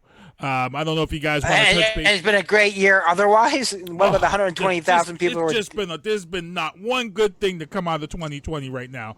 But I'm going to let you guys touch base on John Thompson real quick. We all grew up during that era of Georgetown. A lot of us, before we were Duke fans, some of us were Georgetown fans because Georgetown was in almost every NCAA tournament in that Final Four. Squid? I was always a Georgetown fan, never a Duke fan. I love Georgetown basketball, and Patrick Ewing is trying to do his best. He's rebuilding that program, and I hope he does it in John Thompson's image. Thompson earned every bit of the title of legend that he had, and Wow! I know. Yeah. One of my best friends growing up, a friend of mine, I'm still friendly with. It was debate partner with him in high school. Adam Bromwell went to Georgetown undergrad and then Georgetown Law. And the joke around him was that he was the only Episcopal saint they were ever going to have, because he was a god down there, and he was also a gentleman. People forget that, and being a great basketball legend, he also took a great deal of pride in his players and wanted to turn them into, as he said. I remember one of his quotes that said, "One of my biggest pleasures in life is taking 18-year-old boys and turning them into 18-year-old men." Yeah, I remember seeing a lot of he stories meant about that. Yep. And I really think a very soft-spoken, wasn't a Bobby Knight type. And remember, he came of age when they had the Bobby Knights and everybody else like that. And he was just a very, as we used to say, a mensch, classy guy. And I don't think we're going to see his likes ever again. And, God bless him and may he rest in peace. Yeah. Moving on, here in Boston, the COVID season for Red Sox has come to an end. All over for the Red Sox, and they're already dumping players. It was a horrible season for them. Actually, it was a horrible season for the MLB. I felt the MLB should have did what the NBA and everybody else did, just had one location on the East Coast, one location on the West Coast for COVID. We had a lot of teams that were turned upside down during this season for COVID that shouldn't have happened. The Bruins lost to the Tampa Bay Lightning. They were knocked out of, Charlotte, they were knocked out of the playoffs. So again, we were hoping that they would move on Will Tuukka Rask come back? We don't know. The Celtics started game 2 tonight, and I just got word that right now the Celtics are actually, who were leading the series 1-0, they're actually leading today's game right now 95-92. That would be amazing if the Celtics sweep these Toronto Raptors, the last year's champions. So we'll see. Bill Belichick spoke very highly of Cam Newton. Said he's one of the hardest working players on this team. He's the last one out of the room and this and that. Some people thought that was a dig to Tom Brady. No, it's not, people. And if you're saying that's a dig to Tom Brady, guess what? It's not. You obviously don't know anything about Bill Belichick. Bill Belichick, when the season's over, he's already on to the next season. Everything else is behind him. So right now, he don't care about Tom Brady. Belichick, and I hate to say this and be a pun, but it's on to Newton. That's what Belichick is right now. It's on to Newton. He don't care about what this is. 2020 season. Let's focus on what we need to do. The rumor here is that it looks like Cam Newton will be the starter for the New England Patriots. And I kind of felt that anyway. I didn't think Stidham was going to cut it anyway. They also brought Nick Folk back into the fold as kicker, as Steven Gostkowski actually tried out for the Titans. While I've got R Squared on in here, I've got a little inside track. What's been going on down there in New York with the Giants on getting ready for this NFL season? Yeah. First, let me just comment on your Patriots talk there. Oh, okay. I'm not surprised that Cam Newton is the starter. I think Stidham has a future, but he's not ready yet. And I think that I think that Cam Newton was brought in to be the starter, and it doesn't surprise me that he's working his ass off to get a rebound season right now. He has a lot to prove, and he has to stay healthy to do it. It's interesting. The other day, Sunday, we did a live draft for one of my fantasy football leagues that I'm in. I don't run this one, but it's fun we did a live draft. Out of all 12 teams, nobody drafted Tom Brady and nobody drafted Rob Gronkowski. Nobody wanted any part of that circus out of the 12 teams. Yeah. Wow. So I actually took Carson Wentz above Tom Brady as my quarterback. What? Oh well, actually, I have Aaron Rodgers and Carson Wentz. Hold on a second. Jeez. Okay. Here's something that I don't think is getting a lot of play. I love Tom Brady. I think Tom Brady is the GOAT. I think he's a shoo-in for the Hall of Fame on the first bout when he retires, blah, blah, blah. That being said, one of the reasons Tom Brady was so good for so long was he always had, at worst, a decent offensive line. And sometimes he had a really fantastic offensive line. Okay? I'm sorry. Tampa Bay, at best, has got a competent offensive line. And at worst, they got Swiss cheese. And I'm sorry, this year I really feel sorry. That man's going to get beat up a lot, and he's not a runner and he's not a scrambler. So unless he gets rid of the ball really freaking quick, he's going to be eating a lot of turf. Yeah, I mean, he does get rid of the ball quick, but I just think it's going to be a circus down there. And I don't wish anything bad on anybody. I just don't think this was a good move on his part. I think he should have retired out of New England, and I agree. He didn't need to play this year if it wasn't going to work out in New England. And I think he's going to regret. Unless there's something else going on, but he's going to regret playing for. This is, this is the Joe Namath with the Rams, Brett Favre with the Jets, top portion of the career. They're going to forget about it. People forget about that. But again, the fact that Tom Brady can still walk after all those years of the NFL at being an NFL quarterback is amazing. I don't think he's going to have a good year this year. And this may be his last, either voluntarily or involuntarily. But I am not surprised that no one wanted him. Also, he's 43, 42 years old? 43. And like I said, it's going to be tough for him to do what he needs to do. I mean, he's got 2 Pro Bowl wide receivers down there. He's got Gronkowski. Yeah. But they also signed a good running back. They got LaShawn McCoy down there, who's going to take a lot of pressure off that game, and it's going to give Tom Brady another weapon out of the flat. Coming around. So I expect them to do pretty good, but that NFC, that division is a tough division. It's not the cakewalk he has up here with the Jets, Miami, and Buffalo. He's got to go. He's got to see Drew Brees twice. It's not that easy. and But I think hold on a second. But I think R Square is evading the question here. You were talking about his the Giants. We want to know about the Giants. Let's hear about the Giants here, pal. I was going to go there, but you guys jumped back in. So the Giants, I think they've made some decent moves. They had a lot to fix. They still haven't fixed the entire offensive line, and of course, your boy decided to sit out because he's a chicken shit, and so he's not playing this season, and that's going to be a problem. But that's going to be a problem for a lot of teams. In all seriousness, a lot of teams have players who are choosing to sit out because they have family concerns and health issues and stuff like that. So I do understand that decision. I mean, down here, I get a lot of the Dolphins news, obviously, because we're in that zone. And the Dolphins, WR1 and WR2 are both sitting out. So they've got no prayer with their top two wide receivers not playing. And not to mention some other players who are sitting. So the Dolphins are done already. The Patriots have 2 easy wins there. And so, not according to Sinister One, because according to Sinister One, Patriots always split with the Dolphins every year. Yeah, but when the Dolphins don't have anybody suiting up this season because of COVID concerns, that's just not going to happen.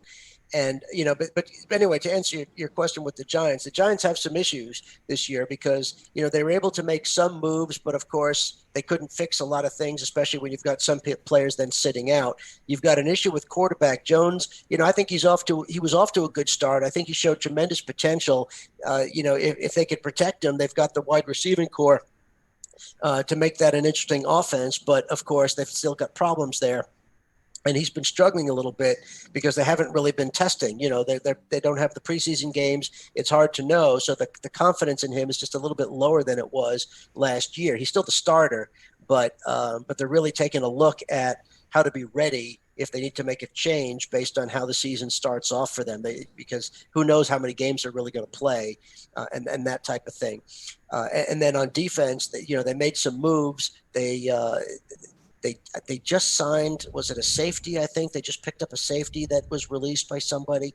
And so I think they're trying to do that, but their defense is not going to be able to get the other team's offense off the field fast enough. And that's going to put too much pressure on the Giants offense. And so, not that they were going to be a Super Bowl team this year, but we were really hoping for an above 500 season, 8-9 game season, maybe tease us with a little bit of a playoff run, especially if the Eagles can't put it together, or a couple extra wins in the division or a couple extra wins in the conference would be nice. But there's just too many unknowns. We don't know who's going to stay healthy. We don't know how many games they're going to play. It's going to depend on the other teams who's going to sit. The Giants don't have a very easy schedule, that's for sure. So look. Is it possible that they could have a 500 season? Sure it is. They could even make the playoffs this year if everything goes perfectly. But I think because of the COVID situation and such, it would be foolish to expect it. I'm not going to get my hopes up. I'm hoping that they play competitively, especially against the division rivals. If they only win 2 games a year and they're both against Dallas, that's a Super Bowl victory. And so we'll have to see. But this is going to be an odd year to make any predictions and to, just to be a fan. It's just going to be rough. Yeah, and I talked about this with Matty C when I had Matty C on a couple of weeks ago. We talked about the fact, and a quick update, the Celtics have now beaten the Toronto Raptors in Game 2. So the Toronto Raptors are down 2 big games against the Celtics right now. Looks like Marcus Smart, or maybe it was Jason Tatum, 34 points tonight in the victory. So big win. One of the things that we talked about, me and Matty C, is that the 12th man or the 11th man or all of these games and sports that are decided by a fan base, my feeling is that first half of the NFL season is going to be played with no fans in some stadiums, and then later on it will be limited fans in the stadium. A place like Kansas City, Seattle, where they thrive on that noise level. That's right. Is going to be, and we're seeing this with soccer overseas. We were seeing a lot of upsets overseas because now it's the playing field is level. Even though a lot of people were talking trash about the NBA and playing, one of the things that I noticed about the NBA this season, they had more overtime games than they've ever had in their season. Part of the feeling I feel is There was no fans to give that team that boost. So now it's just all out. You got to play. There's no excuses. There's nothing to really pump up your emotion and give you that second edge. My feeling is that in the NFL, there are a lot of teams out there that respond to that 12th man. Patriots being one of them. Patriots have had a great run at having home field advantage and winning games in Gillette Stadium because the fan base does show up and support this team. If you don't have that support this season, I think this first half of the NFL season, it's kind of going to be a toss-up. It's going to come down to, I think, is good coaching, number one. It's going to come down to solid, good coaching and performance. If your team is ready to play and not make mistakes in this COVID environment with no fans, we've seen it. Teams have lost games because of simple mistakes and turnovers. And this is a best example of it is Keanu Reeves in the movie The Replacements, and he talks about quicksand and how you get behind and you can't get out. You know, R Squared is talking about the Giants and this and that, but my feeling is that any day, R Squared, the Giants can come out and have a great game. It doesn't matter about talent. If you perform and don't make mistakes, and you don't have to worry about the crowd noise and all that stuff, and just listen to your coach and perform and do what you need to do, I think a team like the Giants, this is their season, I think, to excel, in my opinion. Whoever wants to add on that. That was the beauty of Bill Parcells as a coach, because the Giants may not have been the most talented team in football on those two Super Bowls, but Parcells as a coach got 120% out of every player every game, and they loved doing it for him, and that's how they won those games. Now, they were tremendously talented, don't get me wrong, but you know, they had a 13-3 season the first Super Bowl, and they had was it 12-4 the other Super Bowl. Granted, you know, field goal miss, you know, beat Buffalo, but nevertheless, they had some really incredible seasons for those first two Super Bowls, and Parcells got it all out of those players. And, you know, I think Judge can be a good coach. He's new to them, so that's not going to happen this year. I think the players like him, which is important, Mm-hmm. and maybe he can do that, but it's hard in your first season to have that relationship. So we'll see. I think the Giants have a decent locker room. There's no cancer in the locker room right now. Right. And that's important. I think that's going to make all the difference this year when there's all kinds of adversity in the locker room, between COVID, between BLM, between kneeling, you know, all the different things that are going on that are going to be distractions. The teams with that cancer in the locker room are going to suffer more so this year than usual. Yeah. Oh, Ken, yeah. real quick, you're on the opinion on the 12th man missing from the games? I agree. I think that's been through both all three of the major sports right now: hockey, basketball, and baseball. Without that 12th man, it's really different. I've been watching a bunch of hockey games. I'm a big hockey fan, although I will leave whether the enforcers and the fight should be there or not for another day. But it's not the same. I mean, the energy is not there. It's like watching a practice, to be perfectly honest with you. I stumbled across the game on ESPN. I don't know who it was. Teams I couldn't care about, but I just watched some hockey. And I'm like, oh, this is really cool. ESPN is showing a scrimmage. I'm going, no, it's a live game. It's just no one in the stands. And I think this is going to make an excellent point. This is going to be really interesting how to watch teams that don't have a huge rabid fan base. I think are actually going to be a bit of an advantage. I mean, I think there was what game was watching last year? Yeah, it was the San Diego game, where there were more fans for the opposing team. I think might have been the Raiders, somebody else, than there were San Diego's in their home stadium, supposedly. Yeah, and we've had those situations. So, like I said, it's I going have, to be. Yep. I have a quick combination football and entertainment booth question for the two of you. Okay. Speaking of Rob Gronkowski, did you guys watch that silly game show thing he did over the summer on television against Venus Williams? No, I didn't watch that. Keenan Michael Peele, I think, was the host of the. Yeah, I know what you're talking about. No, I personally avoided that because it was. I did watch it because there's nothing on in the summer and I needed a break. But I'm just going to say this: Gronkowski had some personality and he was funny. Really, but he is not in football shape. That's my point. Oh yeah, there's no question about it. Rob should have stayed retired. But it was a funny show. I give him credit for a good sense of humor. He did some crazy things that men would have considered demeaning. Well, that's okay. Rob's always been a bit of a clown. I say that in a good sense. He can always. And I'm saying I found it funny. I found it funny. Yeah. But no, he's been beat up. He's not the Rob Gronkowski of a couple years ago. He should have stayed retired. And I was just wondering if you guys watched it, being Pats fans and Gronk fans, whether you saw it. No, I did not see it. I'm sorry. You know what? I actually took a chance and I watched and kind of enjoyed the Watt brothers, J.J. Watt and his two brothers hosted the show. The Ultimate Tag. I found that to be, it was kind of like American Gladiator meets Tag, and I actually found it to be pretty good. I watched it. They stink at commentary, but the show, it was kind of funny. It was kind of funny. It was good stuff. Also in entertainment news, sports news, the NFL Madden release came out, and everybody it was rated a 0.4. It's the worst rating ever for an EA Sports Madden game. The problem here is that people are getting tired of paying $60 for an over-glorified patch and roster update. Now, back in 2005, 2K Sports released a game called ESPN's 2K5. And what they did was they undercut EA Sports and made the game for $20. It was the best football simulation game of all time. And at this time, EA knew that in 2005. So what EA did was that they went behind the scenes and they collaborated a deal with the NFL.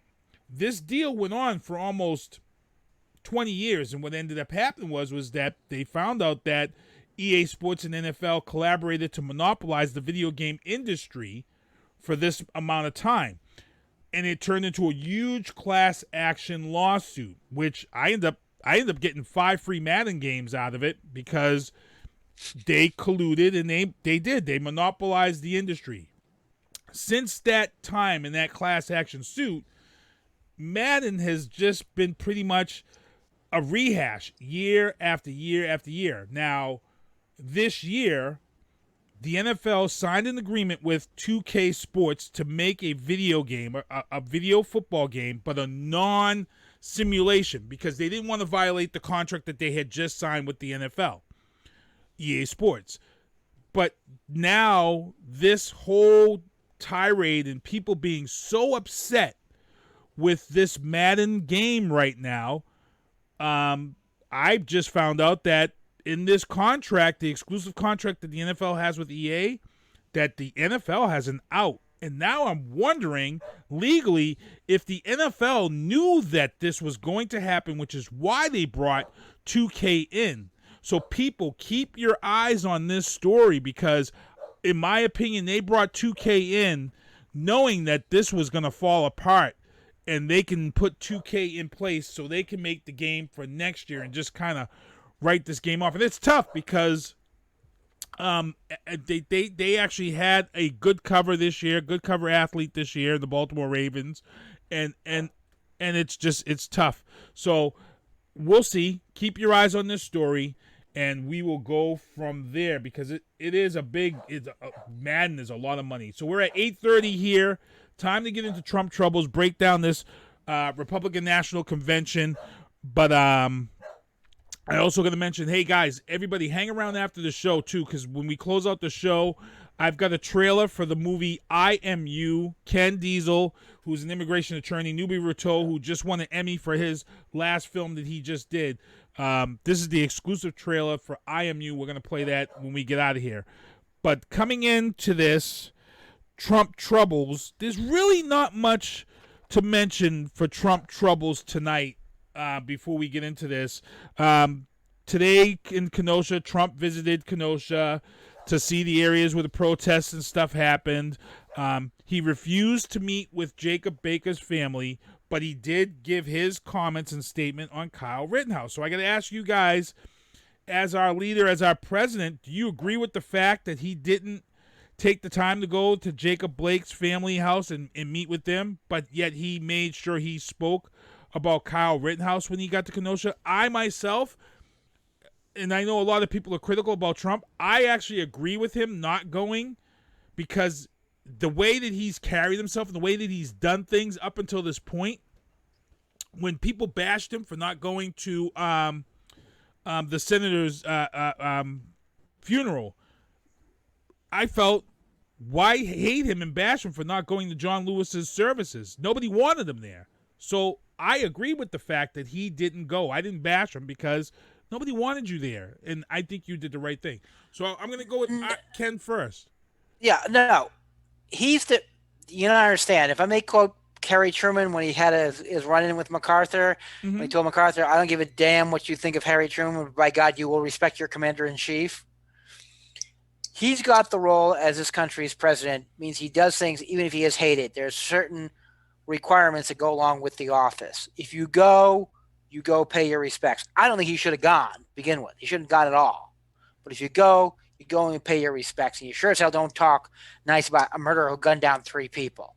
If anything, keep your goddamn mouth shut. Quote my beloved mother, Lord rest her soul, who once gave me some very sage advice. Never miss an opportunity to keep your big fat trap shut. So you don't agree with him going to Kenosha and No, absolutely not. Should have stayed away. Really? All right. Yes. Squid, your thoughts?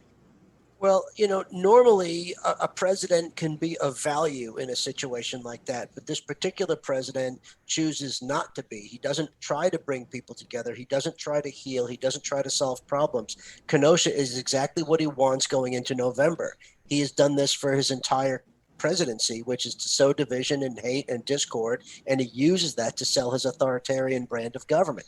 So most presidents, I would have said, you don't go the first day, but you go when it's appropriate, when you can do it safely, and maybe you could meet with both sides. Maybe your presence there can start some kind of a healing process.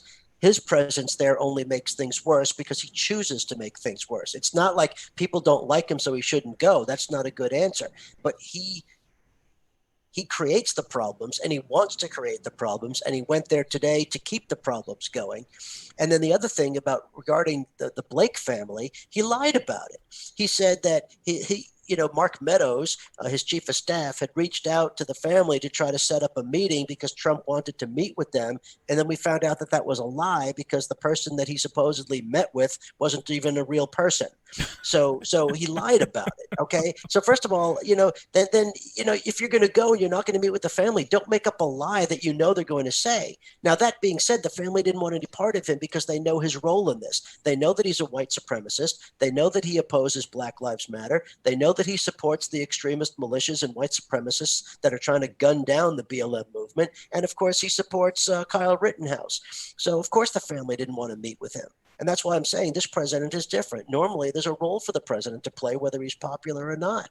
This president has no role to play, and it's by his own choice. It's by his own design. So I don't feel sorry for him.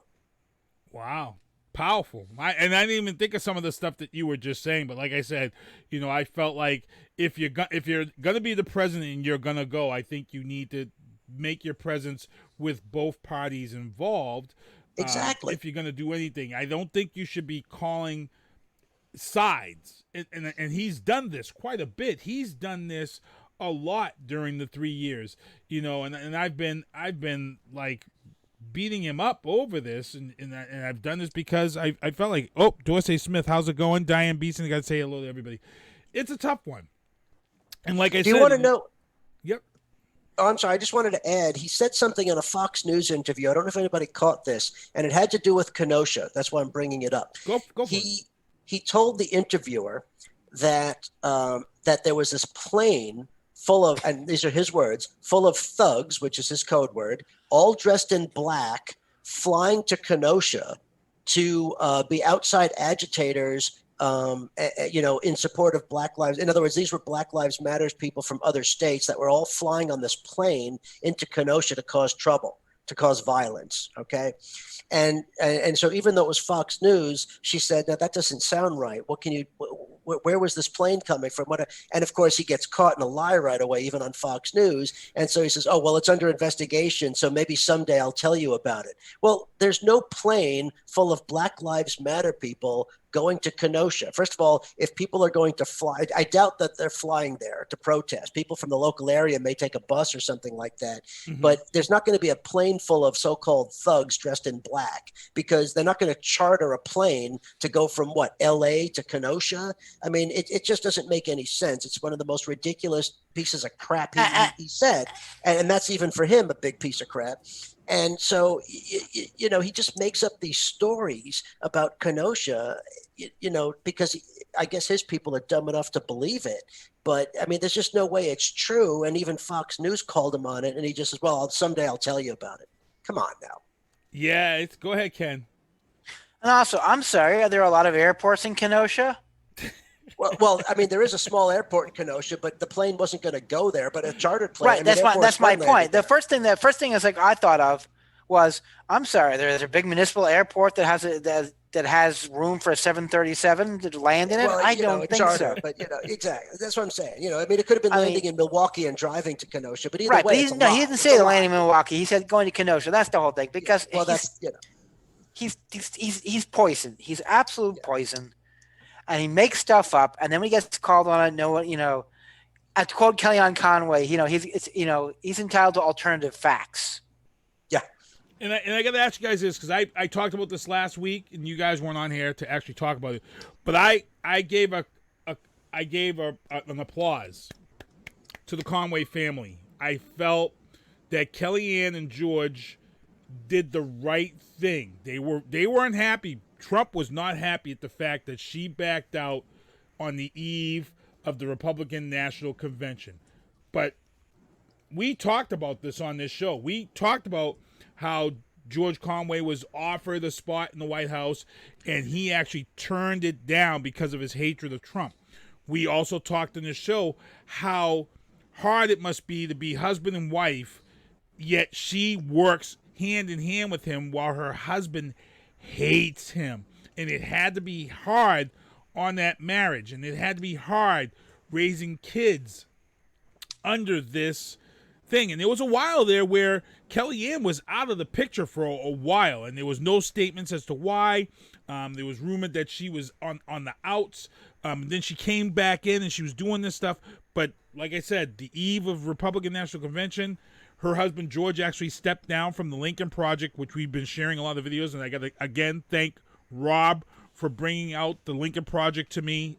These are a group of Republicans who are against Trump. They have got some great videos. Some of the stuff they put out is very thought-provoking. But George Conway, who was one of those guys who started this whole thing, he actually stepped down. His wife stepped down. They stepped down together for the sake of their family. And I think in politics, we don't see this enough.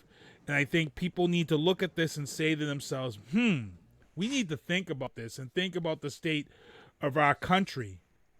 She was one of Trump's closest advisors, and she finally said, I'm done.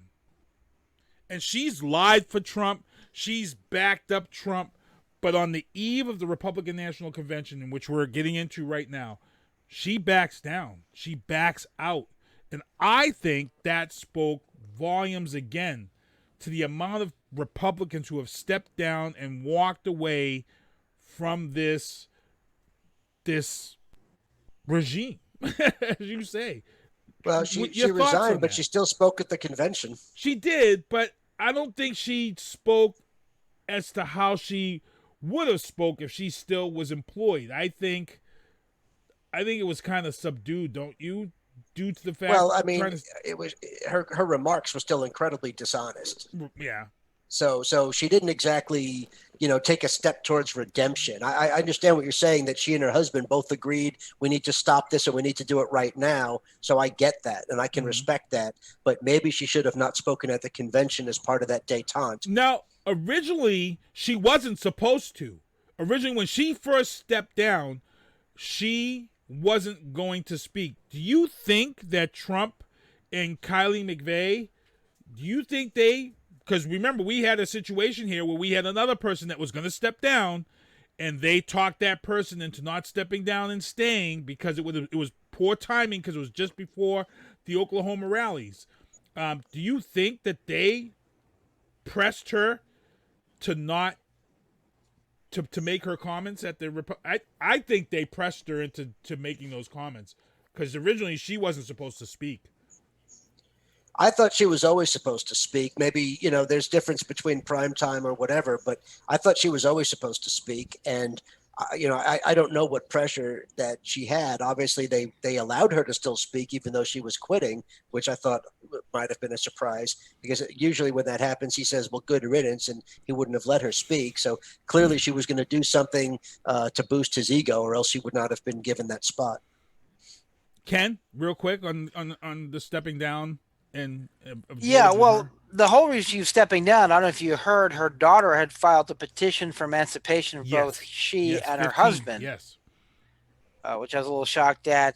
And I agree with Rob. I'm surprised that she was able to leave with some dignity, because most of the time when people leave the Trump White House, Trump turns on them and calls them losers and whatever. And I don't know what pressure they could bring upon her to speak. Maybe she wanted to sell some more books. God only knows what. But I was a little surprised that she spoke at the convention. I thought she wasn't supposed to speak at all. Matter of fact, I was surprised that anyone other than the Trump family spoke. It was like, what was it? 12? They had 12 major speakers, and 6 of them were last name was Trump. Yeah, I was like this when Donald J. Trump Jr. spoke. I was what was he on? That's what I want to know. The worst one was his girlfriend. Did you see his girlfriend? Oh Jesus, his attorney girlfriend. Yeah. I had a friend of mine call me up and ask me, he's a big Republican, and you gotta understand, this guy is a huge freaking Republican. He still has a portrait of an autographed portrait, or allegedly autographed portrait of Reagan, probably was auto pen, but in his bedroom. He called me up and asked me if I had somehow snuck in the RNC convention and doused her like her water or something with meth. He was convinced that she was drugged and I was behind it. So getting on with this convention and talking about it, we've had Republicans and Democrats. There were a couple of Democrats, as you see in the picture here. Vernon Jones, Democrat, came out, spoke at the RNC, and praised Trump.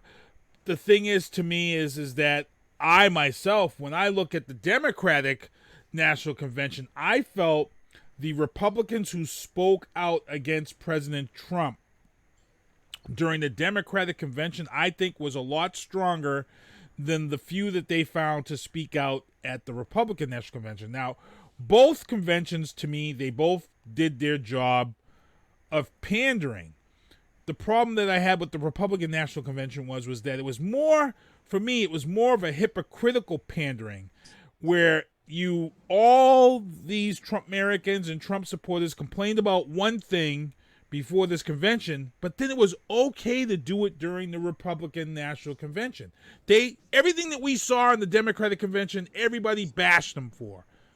But then I was expecting to hear that Ken broke his TV. When Trump swore in those people for citizenship, and everybody was applauding all this stuff, and I was saying to myself, wait a minute, if this was done last week at the Democratic National Convention, all of these Republicans and Trump Americans would have went out of their mind to see all these people of color and Mexicans, and I said, if this isn't a hand-picked group, and I had someone, Skip Clay, who watches this show, and he said to me, how do you know they're hand-picked? He meant that from his heart. And I was like, if you think those people weren't handpicked, you obviously have no idea politics. Ken, I'm going to let you go. You're an immigration lawyer. I was worried for your TV, man. I thought you broke your TV when you saw that one. Like, you can't get any worse pandering than and Oscar, I'll let you talk about, because you said what he did was kind of a violation. So I'll let Oscar. It was a huge violation. I'll let Oscar take it up. But let's break that down first. I lost it.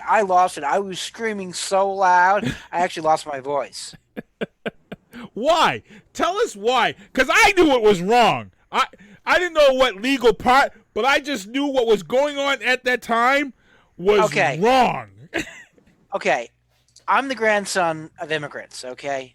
Through most of my life, there were more members of my family that were born abroad than were born here. And all of them have passed away since then. But it's a very solemn thing. If you've ever been to a naturalization ceremony, it's a beautiful thing. It really is. I've been to a number of them down at Faneuil Hall here in Boston. They usually have a federal judge come in and swear. They usually have someone speak. They had Hillary Clinton's chief of staff speak one time. They had Senator Markey speak one time. It's a very beautiful thing. It's usually very non-political. A lot of the people oftentimes doing the swearing-in will talk about how their parents were immigrants or their grandparents were immigrants and worked their way up, and we're so glad welcoming. It's a very joyous thing. It's non-political. Yeah, everyone gives American flags, they wave them around. Okay, that's about as bad as it goes. Okay, but especially this walking piece of, or I should say, walking advertisement for birth control and abortion on demand. They come in there and after all the immigrant bashing that he has done, and locking up kids in cages, and going against DACA, and remember the caravan that's coming up from Central America? Yes, and stopped them. Yeah, right.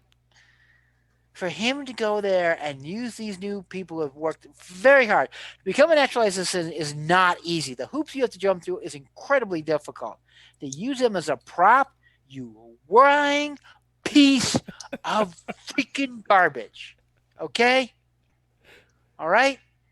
I mean, I swear to God, I almost feel like getting in a plane and flying down there with a baseball bat and going all Jersey on his kneecaps. I do it because I went into our group chat and I was like, Ken, you good? Because I knew. And when you didn't answer back, I'm like, he must be pissed. Well, I was on the phone with all of my liberal, commie, abortion on demand, want to take your guns away, legal colleagues. We all have the same reaction. I squared, you said that this was borderline.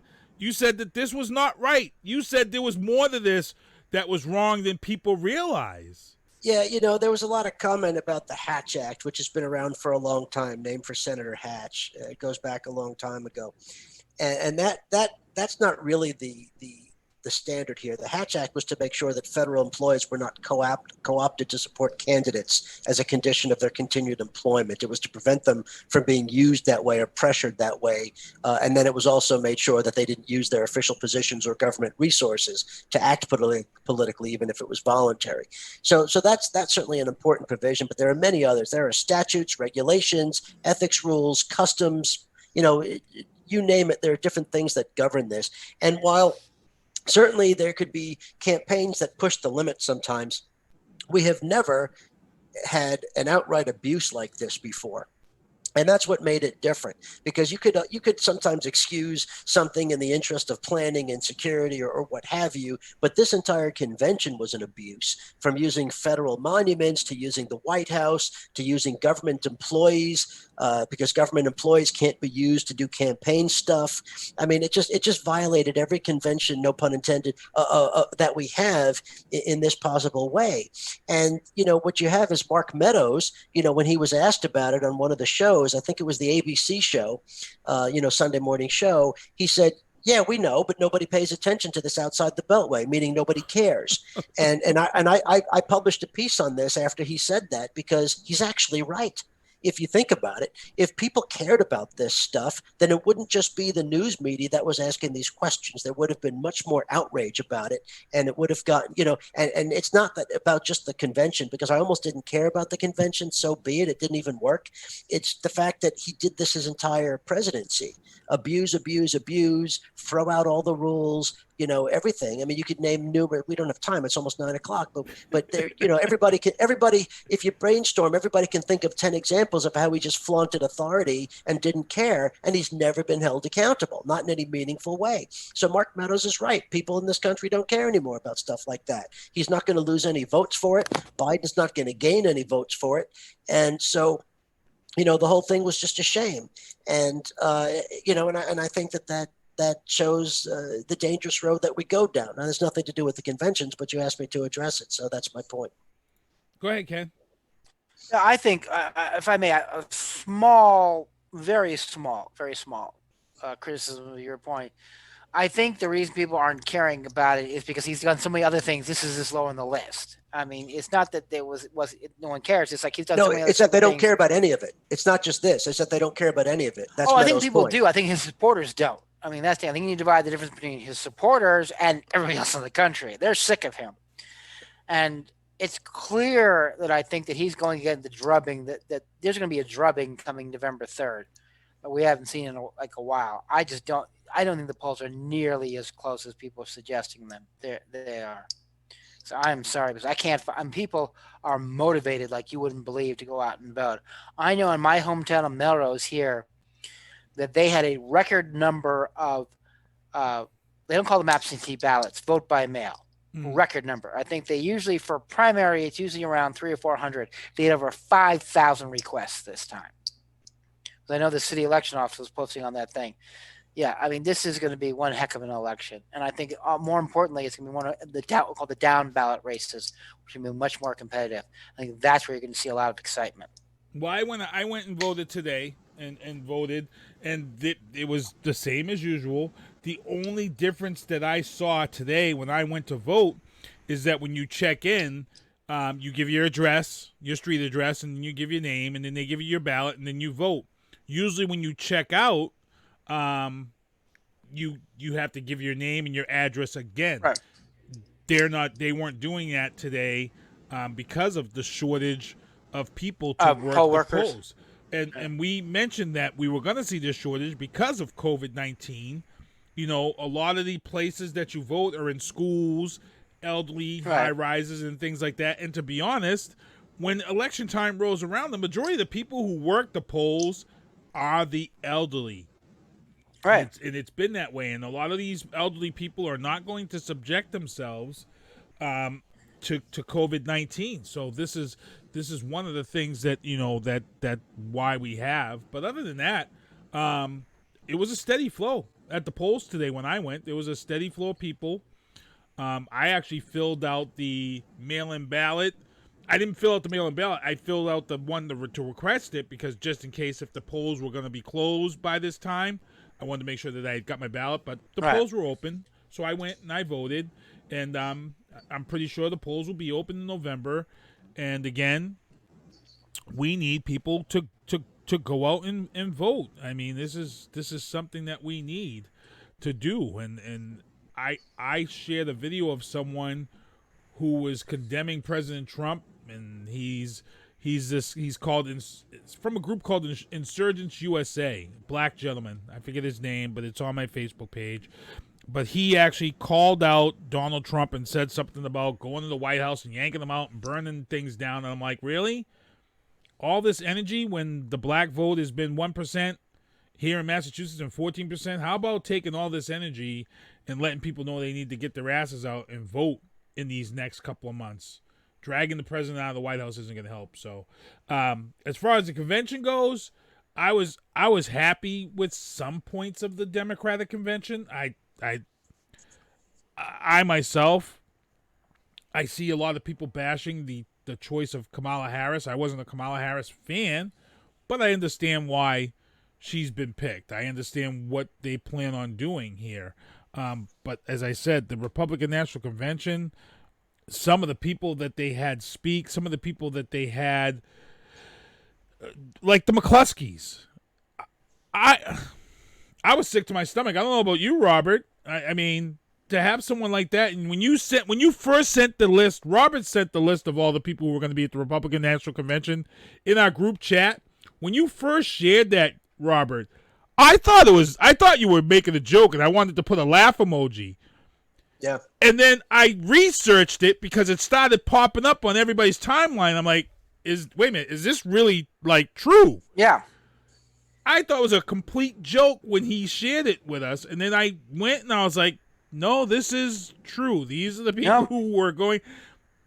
So my feeling was when you come out of this and the people that they have speak at this convention, what message are you sending to America when you have someone like the McCluskeys speaking at the Republican again, you are completely dividing America by having people such as this speak. I swear, your thoughts, because you shared it first. And Well, again, in the interest of time, I'll give you the short version. Neither convention is ever going to be perfect because there's a lot of different ways to do it, and people are going to have different expectations and different preferences for who speaks and that type of thing. But what the DNC tried to do was, have theme nights, have people that contributed something to ideas. The speakers were overwhelmingly legitimate speakers. I mean, you could always question a few choices maybe, but you had elected officials, you had former leaders, you had national security experts. You mentioned before the list of Republicans. Those were credible, respected leaders. These weren't crazy, wide-eyed Republicans, kind of thing. These were respected people like John Kasich, who probably should have been the nominee in 2016, and people were and people were hoping would run this year to try to defeat him in a primary. Remember, we used to talk about that. Right. So, so that's a highly credible speaker, not to mention a lot of the national security experts and military leaders and others that crossed, that crossed party lines to do that. Whereas, there were a couple of Democrats that supported Trump. I don't think any single one of them was legitimate. Even put together, they didn't add up to one legitimate speaker. So I'm not so sure that was of interest. And then, by contrast, the Republican National Convention wasn't even a convention. It was just a Trump reality circus show. I mean, they didn't even try to do a convention. There were just a couple of legitimate speakers, and I could use that term lightly, but there were at least a couple of elected officials there.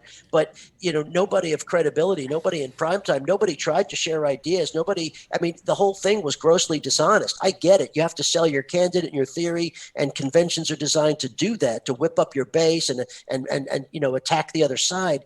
But there wasn't a single bit of honesty that came out of the RNC. And then you have these list of dubious speakers. It was bad enough to have the family, but at least they're connected. Then you've got the McCluskeys, and you've got that kid from the high school, and you've got a bunch of just people that I don't even know if they belong in this country, let alone speaking to a national audience.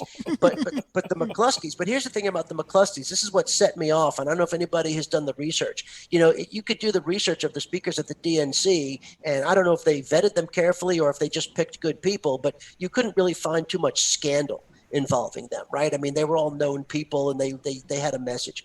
The McCluskeys, this isn't their first rodeo with the law. First of all, they're being prosecuted. Can you imagine having people that are being prosecuted as your featured primetime speaker at a convention?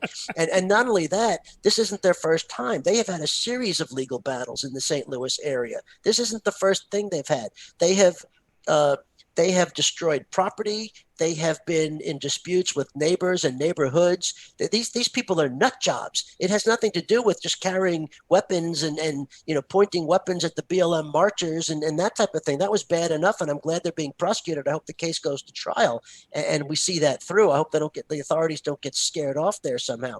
But look them up. Look at their history. They have the most sordid history that you can imagine of all kinds of racial and other problems with their neighborhood. And there's not a single person who likes them in their neighborhood. People are afraid of them. They want them gone. There are lawsuits. This is the guy that goes around suing everybody in the neighborhood just to make noise. And so, to have these people featured prominently like that is just an abomination. I mean, there aren't even words to describe how wrong that is. And it's just troublesome that that's what the RNC was all about this year.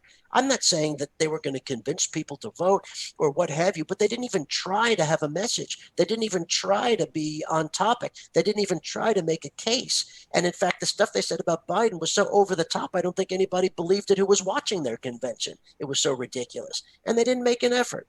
I mean, it wasn't professional. They just, hey, we have airtime. We're just gonna do Trump reality crap, and we're not even gonna try to be credible or professional. I mean, I've never seen anything like it. And I'm a political junkie. I watch every convention every time, and I enjoy it. And I like to listen to the speakers because some of them have some points to make, and it's good to know the strength of the other side, and it's good to know the weakness of your own side. And I always appreciate that at the conventions. There was nothing of substance this year at the RNC. Nothing. It was disgraceful. Yeah, and Ken, I'm gonna let you go because you like yeah, you said, you're a strong. I got nothing to add. Rob said it all. Rob said it all. Well, no, don't be sorry. You were right, and you should say it.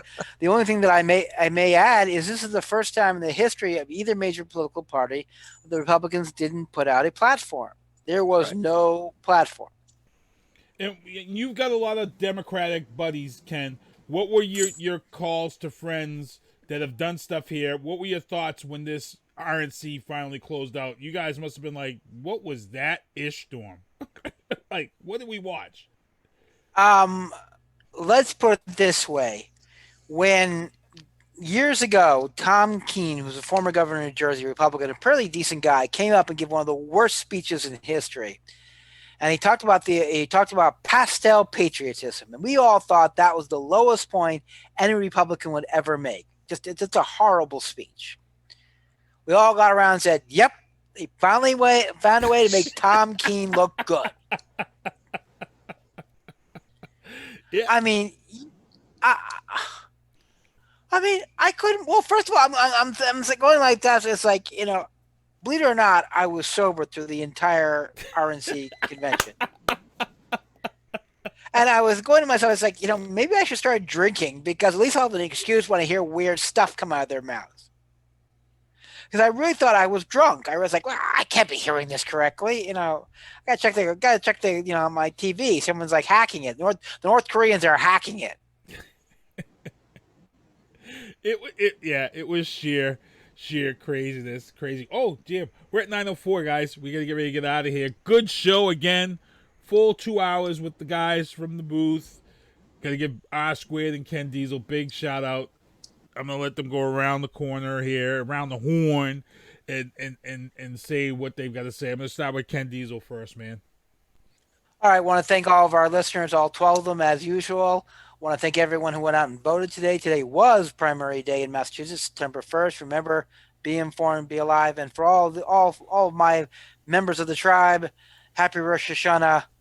May you have a sweet and beautiful and a sweet and wonderful new year. And may God, please, if you have any sympathy left in your soul, get rid of this COVID thing before the January 1st. Yeah. I got a quick comment about COVID, but I'm going to let R Squared say his goodbyes first. I just want to thank everybody. It was a great show. I was really happy to be back and address some of these important issues. And thanks for having us. Look forward to looking for future conversations. Yeah, and look, guys, everybody out there, in regards to this COVID-19, there's a lot of people sharing stuff and talking about, COVID-19 isn't as bad as they're saying and blah, blah. Look, one thing I have to say, and they're not really putting this out there in the public eye right now with COVID-19. A lot of people talking about people getting COVID and surviving COVID and they're fine. No, they're not. There's a lot of people who are ending up with COVID-19 and they've got some conditions and some health issues that are lasting. These are healthy people that have had COVID-19. I have a gentleman who I work with who contracted COVID-19. He was out for 5 months. He may not even be back to work ever. He has nerve damage in his hand. His lung capacity is now at 20%. It's like at 20% or something. The ventilator messed his throat up. It's just horrible. Just all the stuff that this COVID does to you and damages you and you can't recover. The government, nobody, the CDC, nobody's really talking about the people who have been damaged by this. And I think we need to start paying more attention to COVID, taking it more seriously, because the problem here is that later on, when this is all said and done and maybe life's back to normal, the next 5 to 10 years, we're going to see a lot of people passing away from the damage that COVID has caused, even though that you survived. The damage to this is that it does to you is not good, people.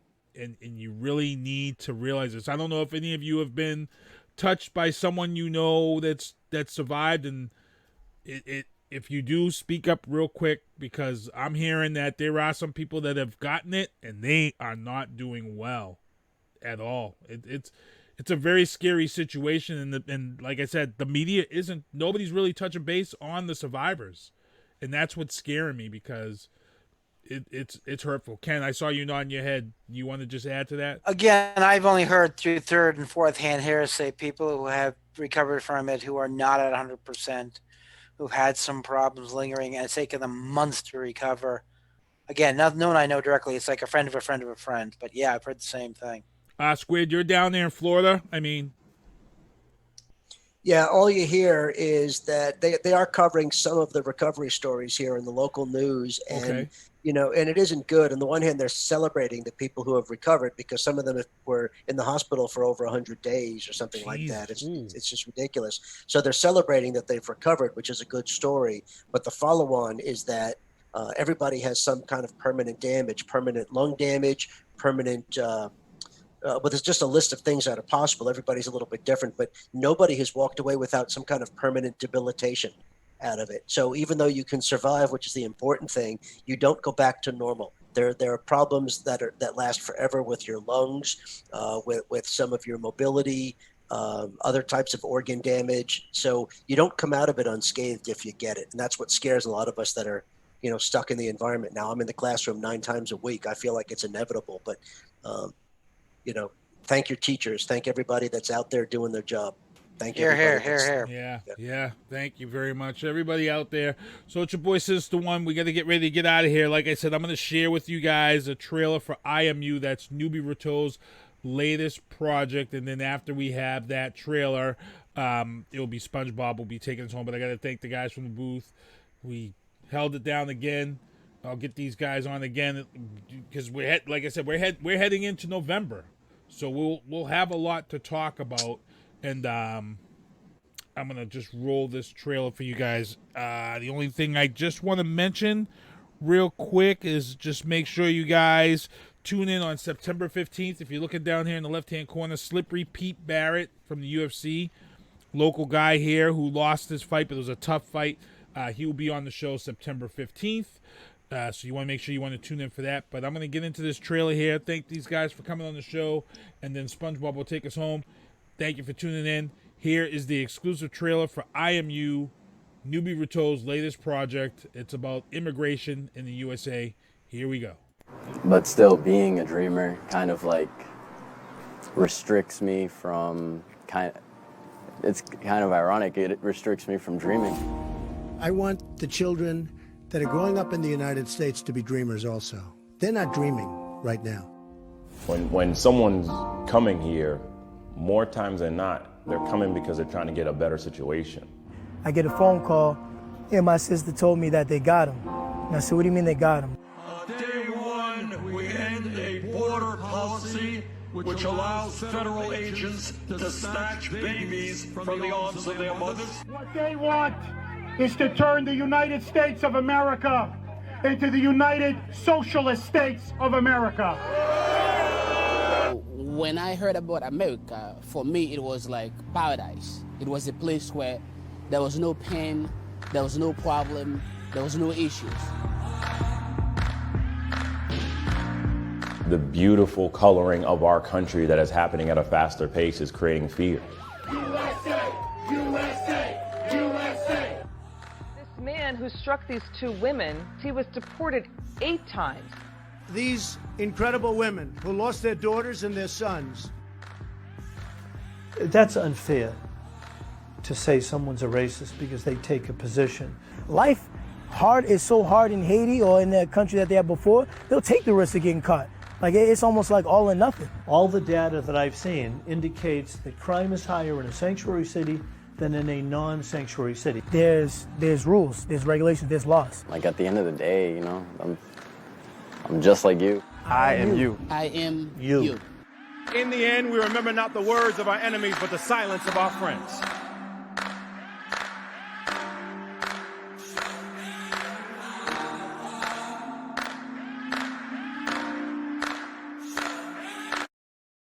Well, see you next Tuesday.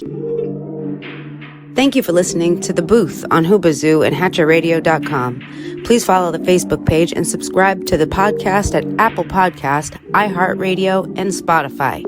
The Booth is a Sinister One production hosted by Sinister One. I've got to start hanging out with friends that are a little more intelligent and understand politics and stuff. It's just that I'm up on this level up here, and all my friends are down here. Me, nah. You guys, nah. Maybe they're more down in here.